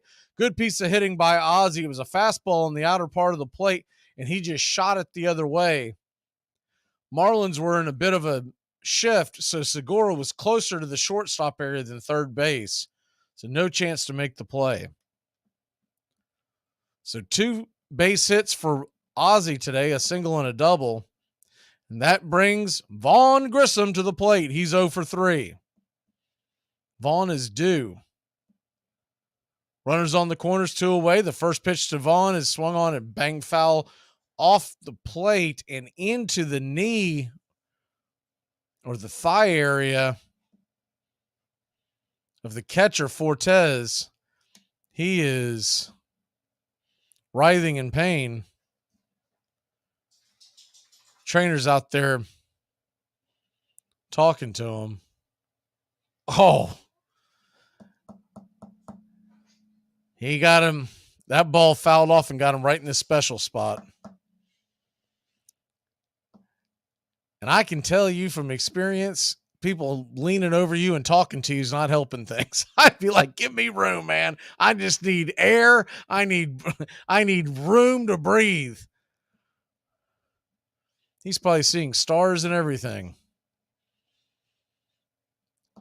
Looks like he's going to be okay. He's starting to get a laugh at it now. I'm sure someone's making a joke. Looks like his manager was giving him a crack. So runners on the corners and 2 away. Fortes will take a deep breath, and I mean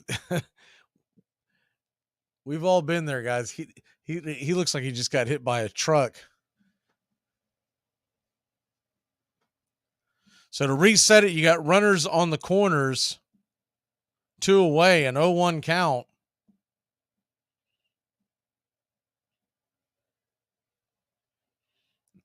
And Brazoban steps off the rubber. So he uses his 1 timeout.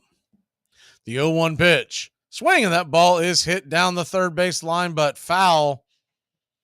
Ozzie was off to the races. He got a nice little jump.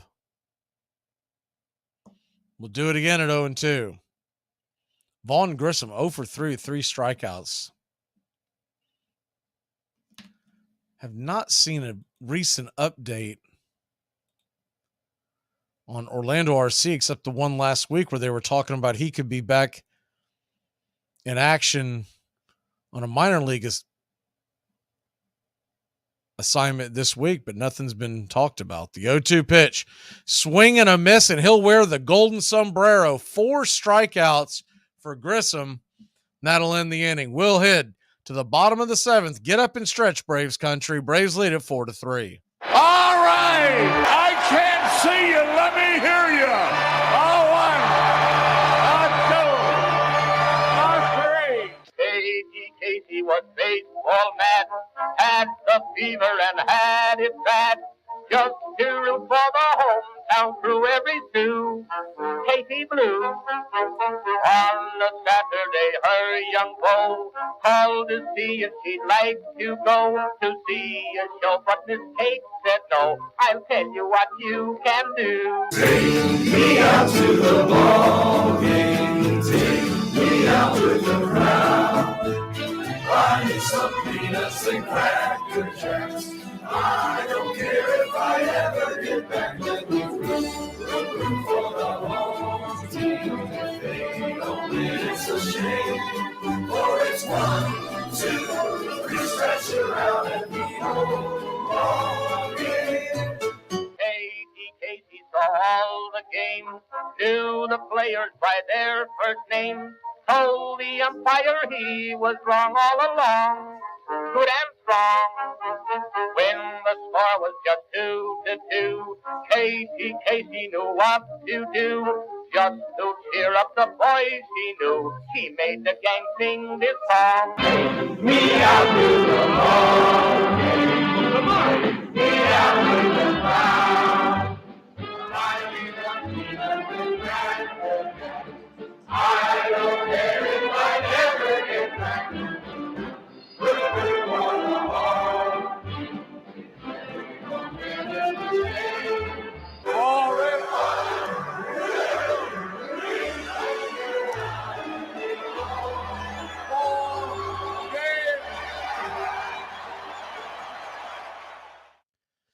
Welcome back to Braves Country Baseball. Ronald Acuna Jr. has come out of the game, so he's being replaced by Sam Hilliard.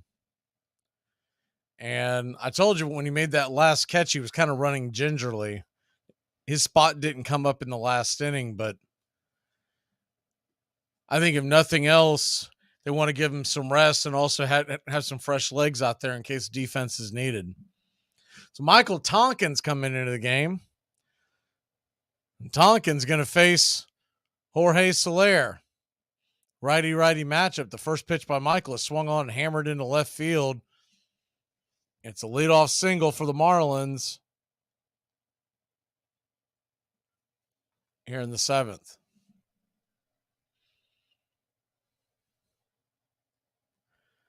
Not exactly a white flag being put up, but when you put Tonkin out there with the lead in the 7th, you're not really putting your best foot forward. So Tonkin will face the heart of the order, Luis Arias. The first pitch to Arias is a fastball right there at the top of the zone, 94 miles an hour. It's 0-1. I did find some actual news on Arcia that was released about an hour before first pitch. He began taking dry swings today as the 0-1 pitch is swung on and hit foul down the left field line. It's 0-2.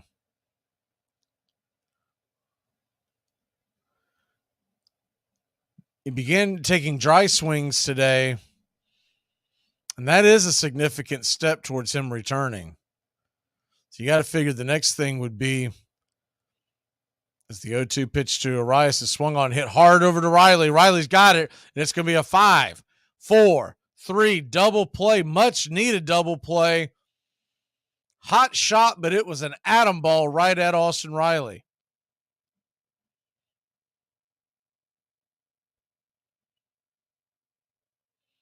He put some mustard on that ball. So 2 outs.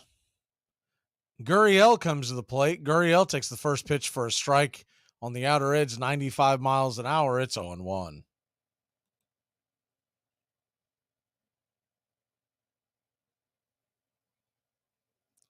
The 0-1 pitch.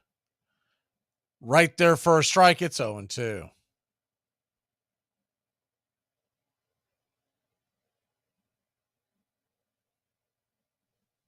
The 0-2 pitch. Fastball. They didn't. That is right where he's been calling it a strike all day long. I thought he got him. He'll live to fight another pitch. So a 1-2 pitch from Tonkin. Swing, and that ball's fouled out of play, 95 miles an hour. Do it again at 1-2.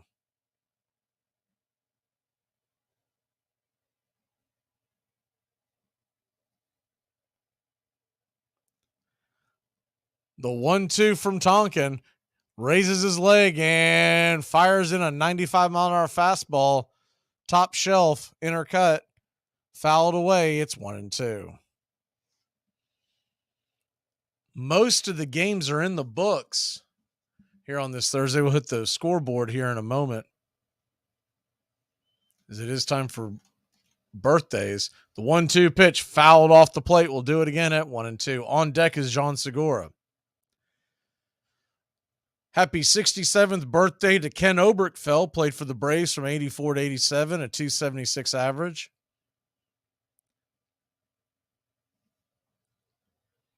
The 1-2 pitch, swing, and that ball's popped up high into right field underneath it. Making the catch is Pilar, and that'll end the inning. So the Marlins threatened, but a double play got him out of it. Ozuna Rosario coming to the plate, top of the 8th. Are you okay, pal? I had a rough day on the job. Are you going home now? I was about to. Well then, you just fulfilled the first rule of law enforcement. Make sure when your shift is over, you go home alive.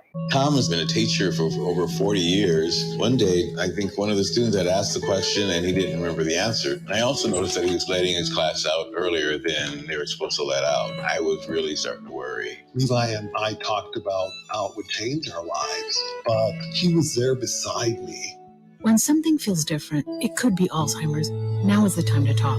Visit alz.org/ourstories to learn more. A message from the Alzheimer's Association and the Ad Council. Well, there's been so much going on. We have so much to talk about tonight, so let's just get right to it. All righty. I'm not going to whitewash it. I let my church down, and I let my family down. And didn't we let something else down, like our trousers? Armchair.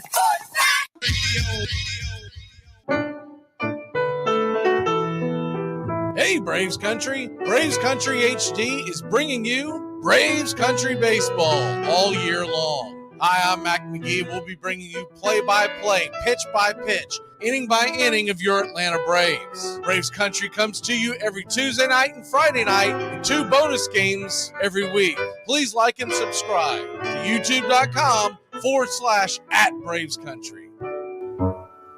The best of us keep as much of that childhood with us as we grow into adulthood as we can muster. And the most creative, the most happy, the most fortunate of us are those who don't lose the sense of play. And even after we're past the point of being able to actually play the game with any skill, if we love it, then it's like Peter Pan. We remain boys forever. We don't die.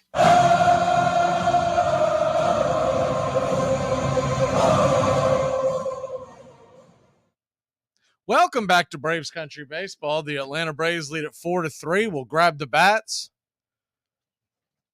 Dylan Floro will come into the game from the right-hand side of the mound. Floro, 2.13 ERA. We'll try to keep the Miami Marlins in this. Back to the birthdays.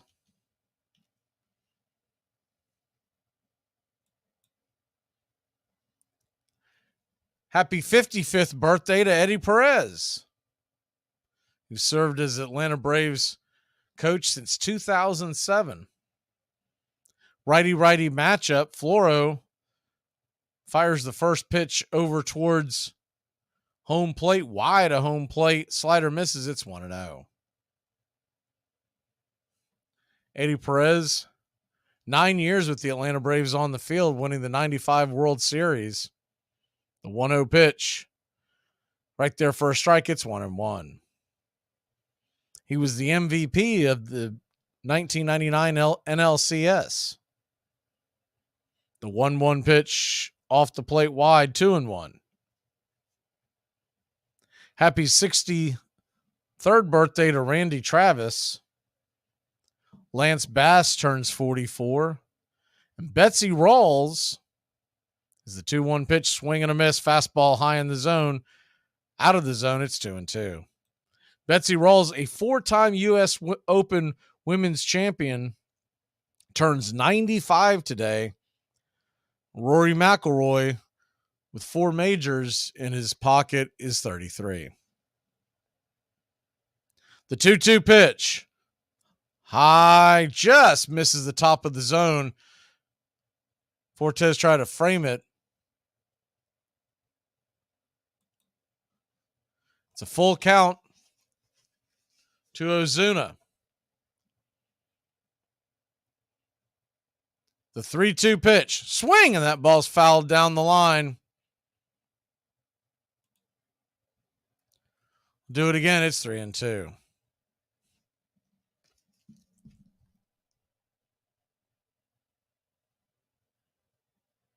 The 3-2 pitch. Flora raises his gloves, gives the high kick, and right there at the knees, called strike 3. Ozuna was frozen right there at the knees. Looked like the sinker.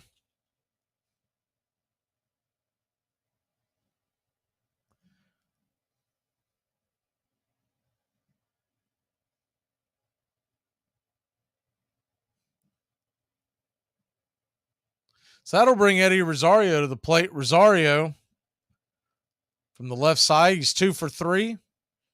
First pitch is a swinging strike. Fastball high in the zone. It's 0-1. The 0-1 to Eddie. Here's the pitch. Swing and a miss, 94 miles an hour on the outer edge. It's 0-2.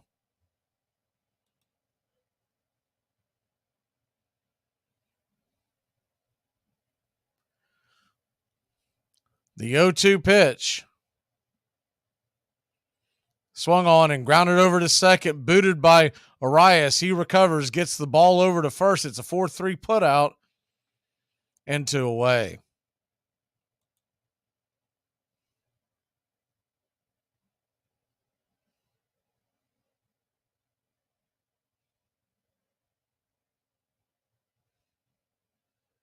So Kevin Pillar will come to the plate. Try to keep the inning going. Braves lead by just 1. They'd love an insurance run or 2.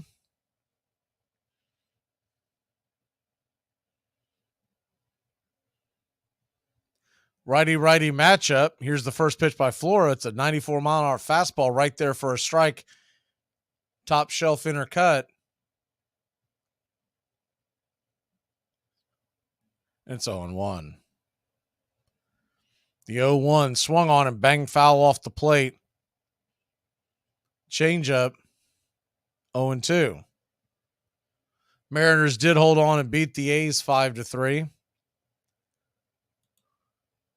Just about every game in the books. There's only one night game tonight in Major League Baseball. Toronto, Boston, they just started. The 0-2 pitch. Swing, and that ball's hammered to first base, but it's an atom ball right over to Gurriel. He'll step on the bag, and that'll end the inning. 3 up, 3 down. Segura, Hampson, and Flores coming to the plate for the Miami Marlins.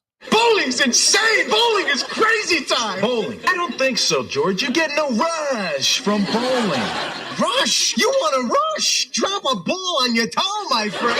Talk about a rush. You'll be throbbing. You'll see vision. At Jewelers Mutual, we're a little obsessed with jewelry. Obsessed like auctioneers with talking fast. 50, we're going to fit Pop stars with auto-tune. Yeah. And dentists with asking questions. So, how did he propose? After they've put their hands in your mouth.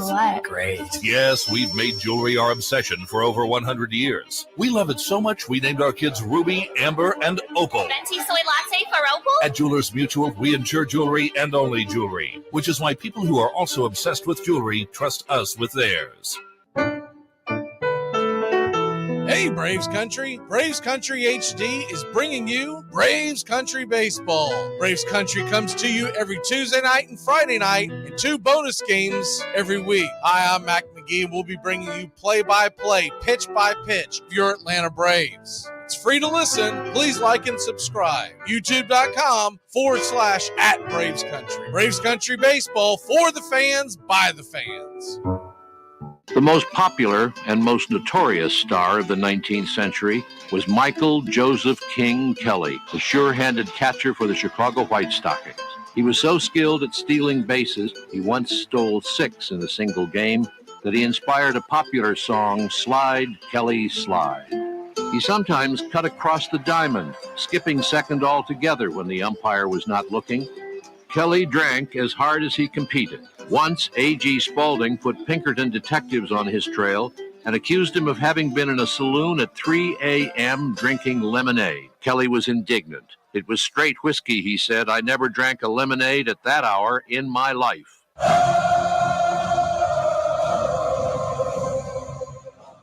Welcome back to Braves Country Baseball. The Atlanta Braves, Miami Marlins, 4-3 Atlanta.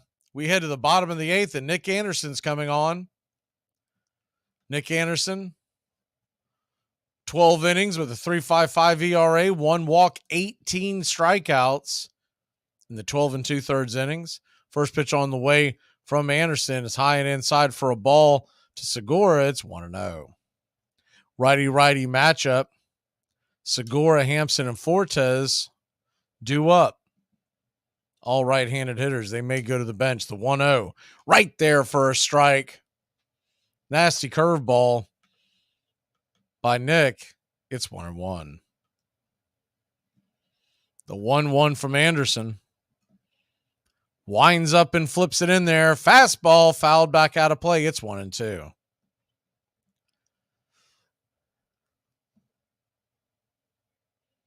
Jean Segura asked for time. We've seen that pretty common. Batters get the one timeout and they try to slow things down when they get 2 strikes on them. The 1-2 pitch from Anderson. Curveball in the dirt. It's 2-2.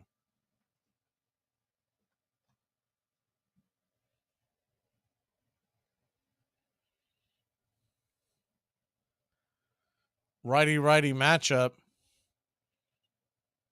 The 2-2 delivery.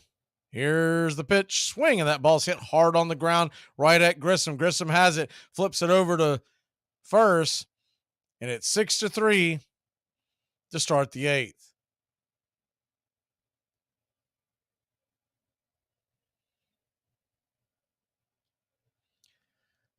Braves Orioles tomorrow night, 7:20 first pitch. We'll have it right here. Braves Country today will come on 3 to 5. We're here live 3 to 5 every single weekday for Braves Country today. Then bringing you 4 to 5 Braves games per week here on Braves Country HD. Please like and subscribe today. Toronto, Boston, 0-0. They just got going in the bottom of the first. So they will go to the bench. Jazz Chisholm will come in and pinch hit for Hampson.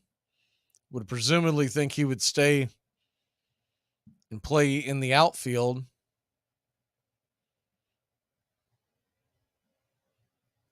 First pitch on the way to Jazz is a curveball right there at the knees for a strike. It's 0-1.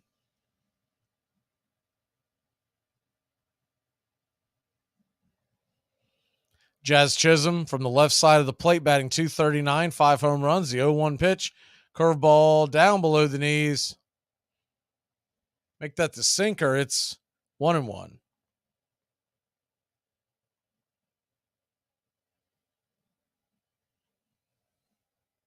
The 1-1 in the dirt.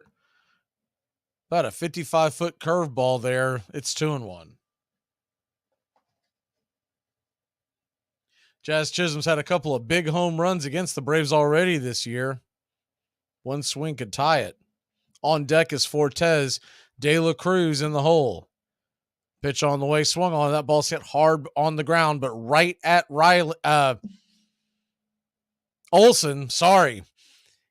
He races over to the bag and steps on the pillow, and there's 2 away. Jazz Chisholm was hustling all the way. Olsen only got him by about a step.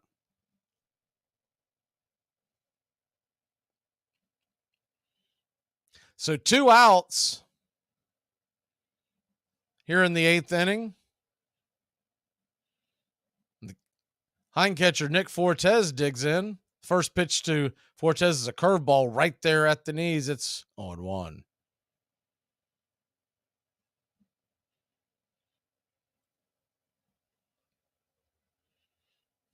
The 0-1 delivery.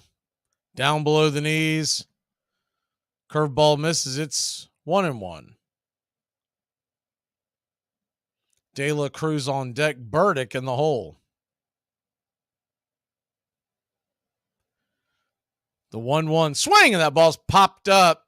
Should be playable. Can of corn in the infield. Riley comes in, makes the catch, and that'll end the inning. 3 up, 3 down. Hilliard, Olsen, and Riley are coming to the plate. As you know, Monty, Vaughn's been working on a couple of new pitches, the Eliminator and the Humiliator, to complement his fastball, the Terminator. I heard that. Dynamite drop in, Monty. That broadcast school has really paid off. Good afternoon. Would you like to try a free sample of our double fudge brownie? Oh, sure. That's very good. I'll just take one more, just to be sure. Yep, still very good. Some things never change, like never being able to take just one free sample. And Geico saving folks lots of money on their car insurance. Is that macadamia nut I taste? You take one more. Sir. Yeah, I thought so. 15 minutes could save you 15% or more. We got a tie. We need to fix it. We need a tiebreaker. I agree. Ties are not acceptable in fantasy football. Fantasy football is about proving that you are better than your friends, not equally as good as your friends, okay? It's not communism. We're not coveting Billy Joel cassette tapes and wearing ill-fitting blue jeans. I'm Amy Lawrence, and I'm up late, always, after hours, hanging out with you on CBS Sports Radio. Check it out, 2 a.m. Eastern, 11 p.m. Pacific. This helpful instructional message from the National Association of People Who Have Trouble Walking and Chewing Gum at the same time.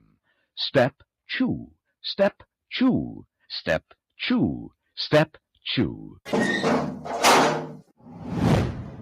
If I could change anything about basketball, it'd be to get rid of the X Games.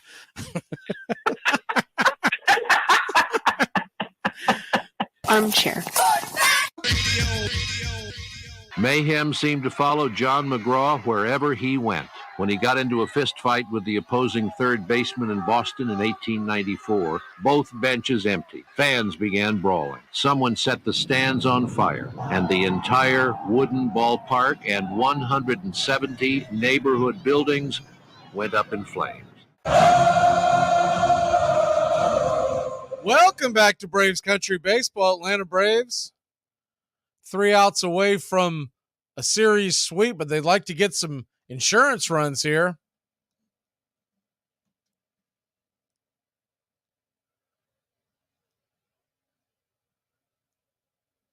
We'll head to the top of the ninth inning with the top of the order due up for Atlanta.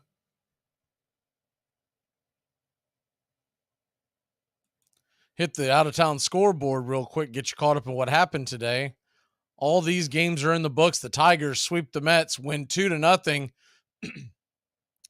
Give the loss to Verlander his debut as a New York Met. Nats over the Cubs 4-3. Rays beat the Pirates 3-2. Angels 11-7 over the Cardinals. Orioles 13-10 over Kansas City. As the first pitch on the way to Sam Hilliard is a strike right there. About letter high. It's 0-1.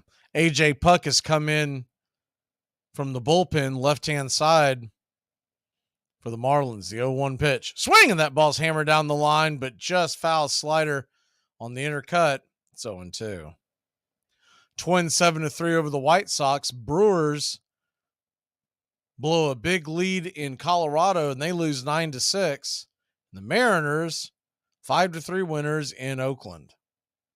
That's your out-of-town scoreboard. The 0-2 pitch, 98-mile-an-hour fastball. About letter high, just misses. It's 1-2. The 1-2 pitch. Swing and a miss, strike three. 97 miles an hour on the outer edge. Blew it right by him. And there's one away. A.J. Puck, left-handed pitcher, the southpaw, played his college ball at the University of Florida. He was teammates with Brady Singer, starting pitcher for the Kansas City Royals that we saw a couple of weeks ago. Puck, 28 years old, from Minneapolis, Minnesota. The first pitch on the way to Olsen is swung on and hit high and deep, going back on the track, over the wall. It's a solo shot. He'll take the grand tour. 9th home run of the season for Matt Olsen. 360 happy feet, just clearing the right field wall, and a much-needed insurance run to make it 5-3 your Atlanta Braves.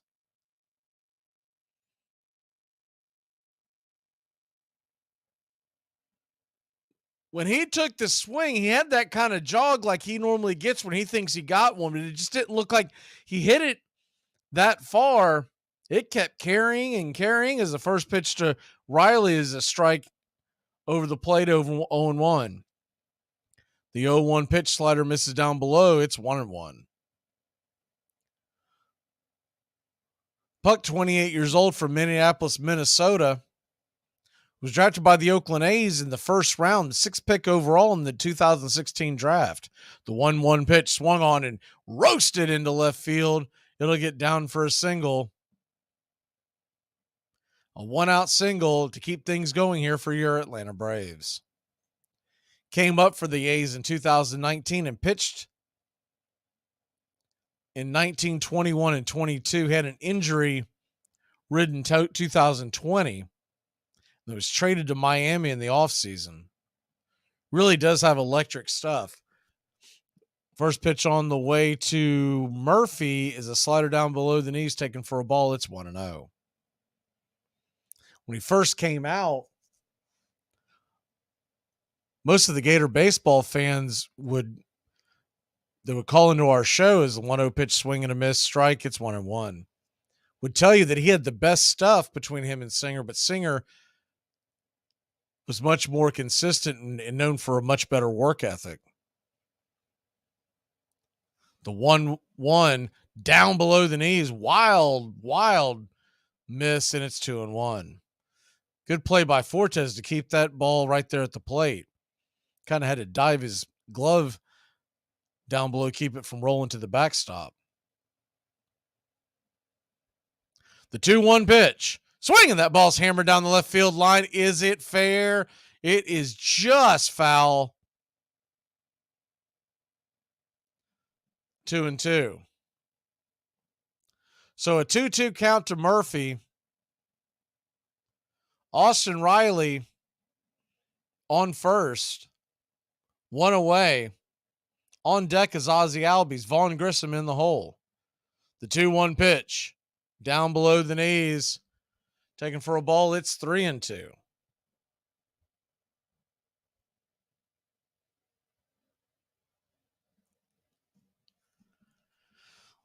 3-2 pitch from Puck to Murphy. Here's the windup. Swung on and fouled it back. 96 miles an hour, top shelf.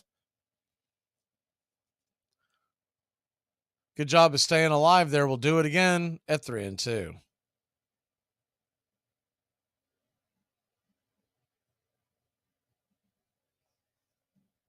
The 3-2 pitch from Puck. Inside, ball 4. Just missed.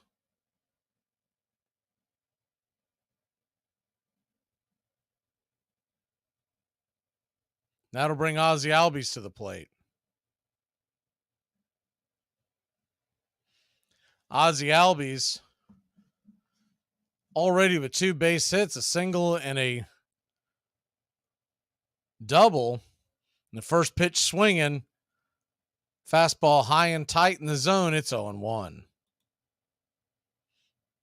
The 0-1 from Puck. Swung on, and that ball is roasted into left field. It's going to get down for a base hit, but it was a worm burner. And De La Cruz did a great job of catching the ball and then throwing it to home plate. A one-hopper. Wash put the brakes on Riley. So the good news is it was a base hit, but we did not get a run. You do have the bases loaded now and 1 away. And Vaughn Grissom, he's got an opportunity to right the ship. 4 strikeouts. First pitch on the way to Grissom is a fastball high and out of the zone. It's 1-0.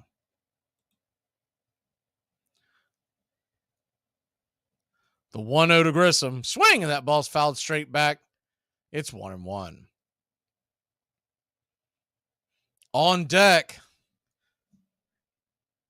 There goes that man, Marcell Ozuna. The 1-1 pitch Puck kicks and deals, swinging. That ball's hit high and deep into right field. Going back on the track. This should score the run. Riley tags. He'll make it home. It's 6-3 your Atlanta Braves on the tag. Murphy goes from second to third. And Grissom gets a big bunch of high fives coming into the dugout. He's got a smile ear to ear, just glad he didn't get another strikeout. Got an RBI and helping his team take a 6-3 lead. You got to like that for the young kid. So runners on the corners and 2 away. Braves with 2 big insurance runs. That'll bring Ozuna to the plate. Puck is headed to the showers. We'll be back in a flash here on Braves Country. Nice wallet. Wallet. What? Nobody carries wallets anymore. I mean, they went out with powdered wigs. Here's what you need. Just a couple of cards and your bankroll. See? Keep the big bills on the outside. It's a 5. Braves Country HD. On YouTube Live, we cover Braves baseball, Red Sox, Yankees, Rays, Cubs and Cardinals, and the rest of Major League Baseball. Subscribe and like us today. Your first choice for sports talk live from the First Coast.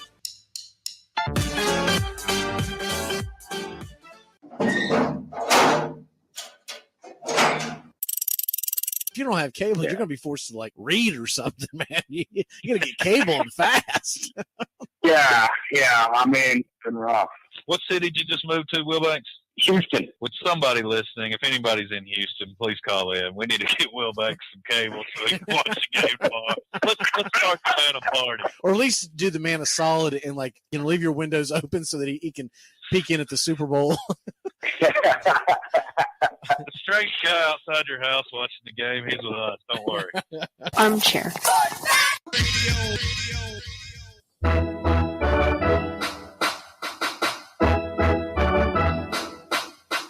In 1878, more than 8 million bats were sold in the United States, and players often rode to the ball field in painted carriages, singing team songs. Men who were crazy about baseball were called bugs and cranks.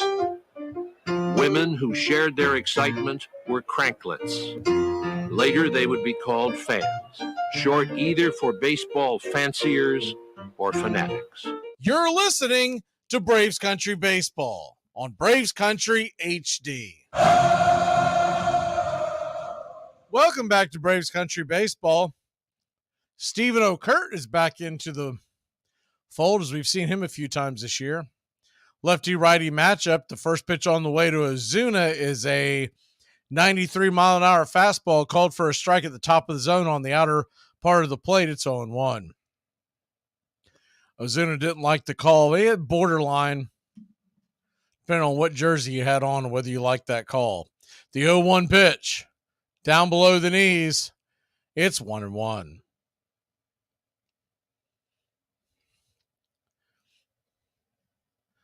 I don't think we ever closed the books on Dylan Dodd. He went 6 innings, 3 earned runs, 3 walks, a strikeout, a home run allowed. Quality start. The 1-1 pitch. Swing, and that ball's hit high and deep, fading down towards on the track at the wall. De La Cruz makes the catch and slams into the wall. Think he's okay. He might have jammed his hand a little bit. He's heading back to the dugout, so he appears to be okay. We'll take a break. When we come back, Braves will try to close it out. I think we should use the manual. I don't need a manual. I need a pair of wire strippers, a hammer, and a beer. It's important to remember the value of taking time for ourselves, to do the things that help us grow and explore, like learning something new. And now with the Great Courses Plus, it's never been easier to experience the joys of learning. The Great Courses Plus offers thousands of streaming videos that cover hundreds of fascinating topics, from World War II to choosing the perfect wine. You can even take a course on the U.S. government or dealing with stress and anxiety. And because the Great Courses Plus partners with world-class professors and experts, you're always receiving thoroughly vetted, high-quality content from every lecture. Plus, you can watch or listen anytime, anywhere with the Great Courses Plus app. So take a little time for you. Sign up for the Great Courses Plus today for a free month of unlimited access. Visit thegreatcoursesplus.com to get started. That's thegreatcoursesplus.com. Hey, it's your home, and I need to ask you a few favors.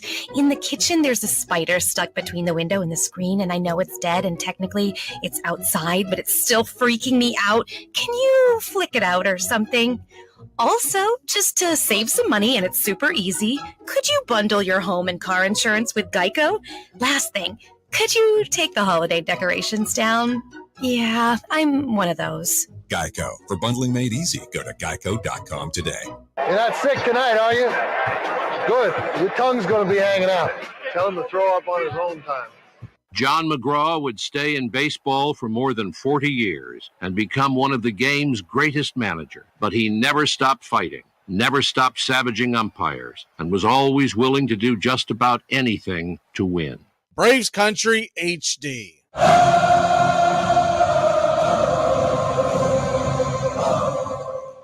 Welcome back to Braves Country Baseball. The Atlanta Braves lead at 6-3, and AJ Minter comes into the game. AJ Minter, a 7.98 ERA. Oof. 14 2/3 innings, 3 walks, 17 strikeouts. He's coming in to close it out. Of course, remember, he spit the bit against the Marlins a little over a week ago. First pitch on the way from Minter is down below the knees in the dirt for a ball. It's 1-0.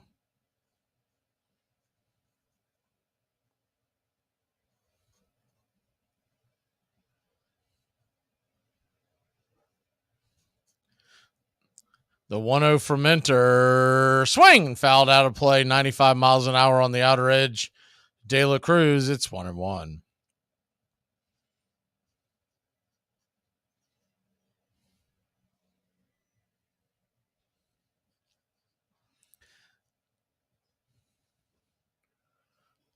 The 1-1 pitch.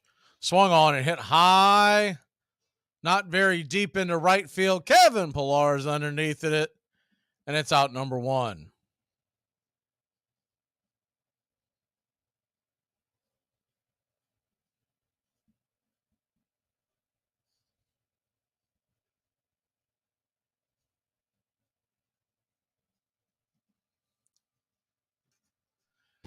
So that'll bring Peyton Burdick to the plate. Burdick 0 for 1 with 2 walks and a run scored. The first pitch to Burdick is a 96-mile-an-hour fastball.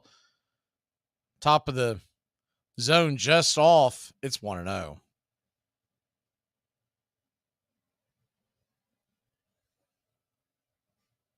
The 1-0 from Minter.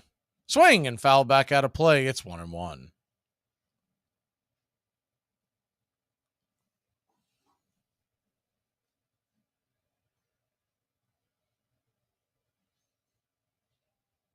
AJ Minter leans in, lifts the glove, looks into Murphy, who's set up inside. The 1-1 pitch. Swing and a miss, 96 miles an hour right down Main Street.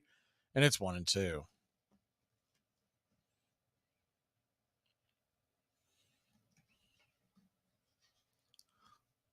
The 1-2 pitch to Burdick. Minter rocks and deals. Fastball swung on and missed. Locomotive right down the line for a strike. And there's 2 away.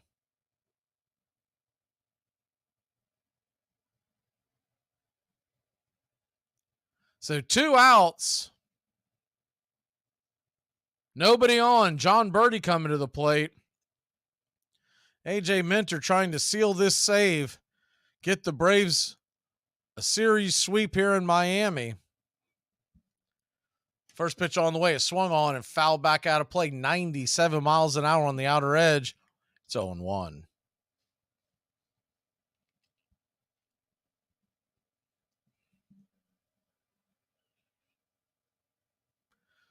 The 0-1 to Birdie.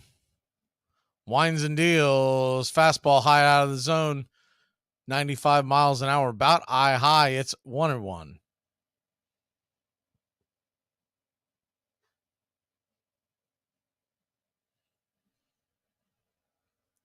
The 1-1 pitch from Minter, 95-mile-an-hour fastball. Did he go around? They're going to say he did not. Check down there at first base umpire Doug Eddings. He said he stayed, so it's 2-1 to Birdie. Standing on deck, Jorge Soler. Arias is in the hole. The 2-1 pitch. Right there, first strikes. Nice little cutter. Nipped the corner on the outer edge. It's 2-2. So the Miami Marlins are down to their last strike.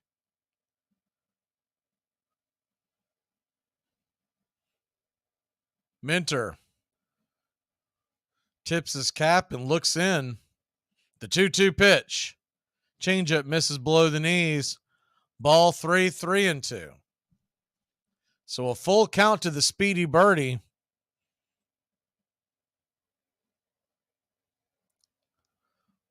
Jorge Soler on deck. The 3-2 pitch. Swinging that ball is going to be sent back into center field. Down for a base hit. Hilliard's got it. There's one on. 2 away. And Jorge Soler coming to the plate.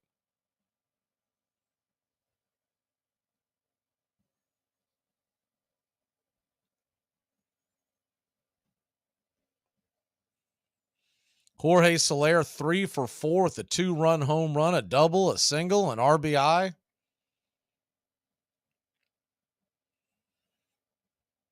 First pitch on the way to Soler is a strike. Cutter, belt high. It's 0-1. On the pitch, Birdie runs down to second base. Won't be a stolen base, will be defensive indifference. The 0-1 pitch. Down below the knees. He went around. It's 0-2. Soler doesn't like it, but it did look like he might have broke the plane. So once again, Marlins down to their last strike. The 0-2 pitch. Wind up the kick and deal, and down below the knees, it's 1-2.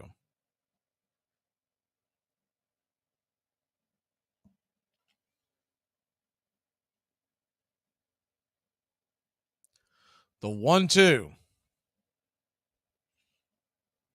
On the way high and inside. 95 miles an hour, got away from Minter. Would say chin music, but it was well above the chin. Almost forehead music. The 2-2 pitch.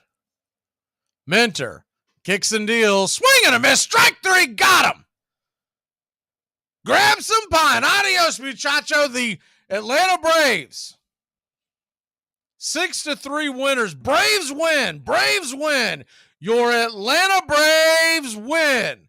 6-3 your final. The Braves get a sweep in Miami. Their lead in the National League East is now 6 games over the Miami Marlins and the New York Mets. They will move to 7 games in front of the Philadelphia Phillies. Washington Nationals kept pace, so they are 8.5 out. The Braves win it. Impressive win by Dylan Dodd, 6-3 your final.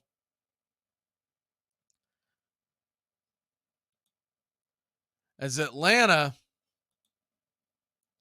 leads the National League East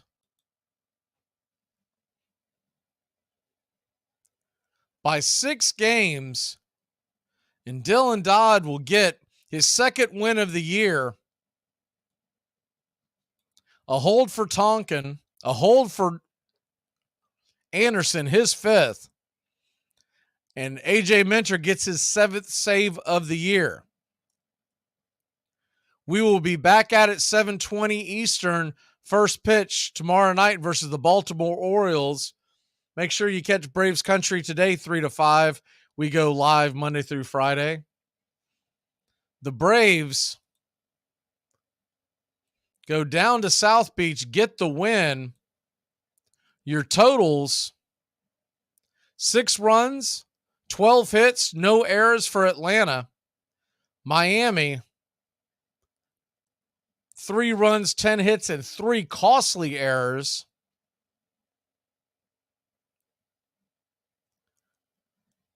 Atlanta will move to 22-10, 15-3 on the road. Incredible start to the season for your Atlanta Braves.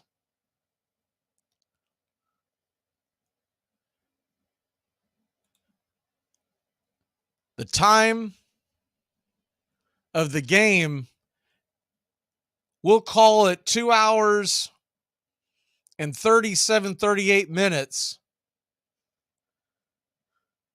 in Atlanta. I guess officially they're calling it 2 hours and 36 minutes. Attendance, 8,200. And I think they're exaggerating that.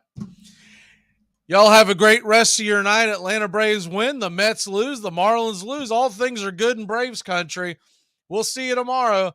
Have a great one, Braves country. Braves win 6-3. They get the series sweep.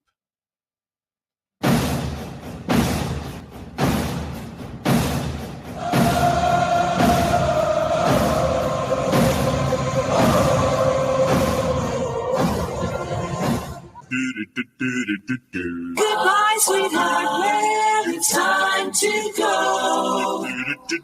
We're back tomorrow with another show. Well, unless we're fired, we'll talk to you then. Goodbye, sweetheart. Goodbye. Goodbye. Guys and gals, it's time to go. We'll see you on the next show. Same back time, same back channel. Thanks for listening to Braves Country Baseball. With Mac Magee, we're proud to bring you year number 3. Braves Country Baseball comes your way Tuesdays and Friday nights and 2 more bonus games for a total of 4 games a week. You can also catch Braves Country, our daily sports talk show. We go live 3 to 5, 99.1 FM WQEE, Metro Atlanta. Other CBS, ESPN, and independent affiliates nationwide, and simulcast on youtube.com/@BravesCountry. Find Braves Country HD today wherever you stream. Your first choice for Southern sports and the deepest bench in sports talk. Something of the 5th of September. Something of the 5th of September. She said a lot that I can't remember. Something of the 5th. Can I get another cigarette, please? Can I get another cigarette, please? Yeah, I know I live to regret it. Just give me another cigarette, please. Can I get another cigarette, please? You're listening to WQEE 99.1 FM, The Key in Noonan, Georgia, home of Braves Country with Mac Magee and the Armchair Quarterbacks, weekdays, 3 p.m. Eastern to 5 p.m. Eastern, right here on The Key and youtube.com/Braves Country.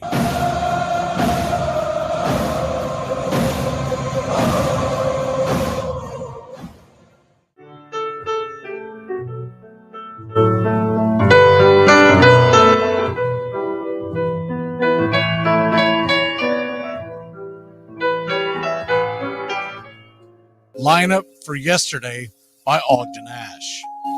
A is for Alex, the great Alexander. More goose eggs he pitched than a popular gander. B is for Bresnahan, back of the plate. The Cubs were his love and McGraw his hate. C is for Cobb, who grew spikes, not corn, and made all the basemen wish they weren't born. D is for Dean, the grammatical diz. When they asked who's the tops, said correctly I is. E is for Evers, his jaw in advance, never afraid to tinker with chance. F is for Fordham and Frankie and Fish. I wish he were back with the Giants, I wish. G is for Gehrig, the pride of the stadium, his record pure gold, his courage pure radium. H is for Hornsby. When pitching to Raj, the pitcher would pitch, then the pitcher would dodge. I is for me, not a hard-hitting man, but an outstanding all-time, incurable fan. J is for Johnson, the big train in his prime, was so fast he could throw 3 strikes at a time. K is for Keeler, as fresh as green paint, the fastest and mostest to hit where they ain't. L is for LaHoy, whom Clevelanders love, Napoleon himself with glue in his glove. M is for Matty, who carried a charm in the form of an extra brain in his arm. N is for Newsom, Bobo's favorite Ken. You ask how he's here, he talked himself in. O is for Ott, of the restless right foot. When he leaned on the pellet stay put. P is for Plank, the arm of the A's. When he tangled with Matty, games lasted for days.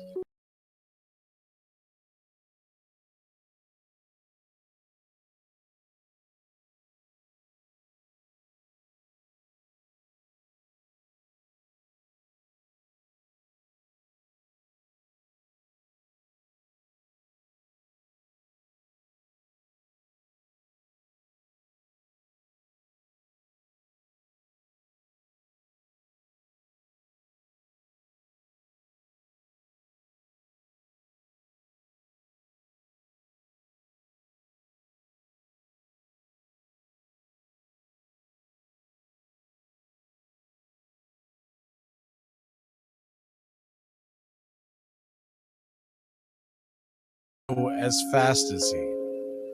W, Wagner, the bow-legged beauty, short, closed to all traffic with Honus on duty. X is the first of 2 X's in Fox, who was right behind Ruth with his powerful socks. Y is for Young, the magnificent sigh. People battled against him, but I never knew why. Z is for Zenith, the summit of fame. These men are up there. These men are the game. Lineup for yesterday, Ogden Ash, January 1949, Sport Magazine.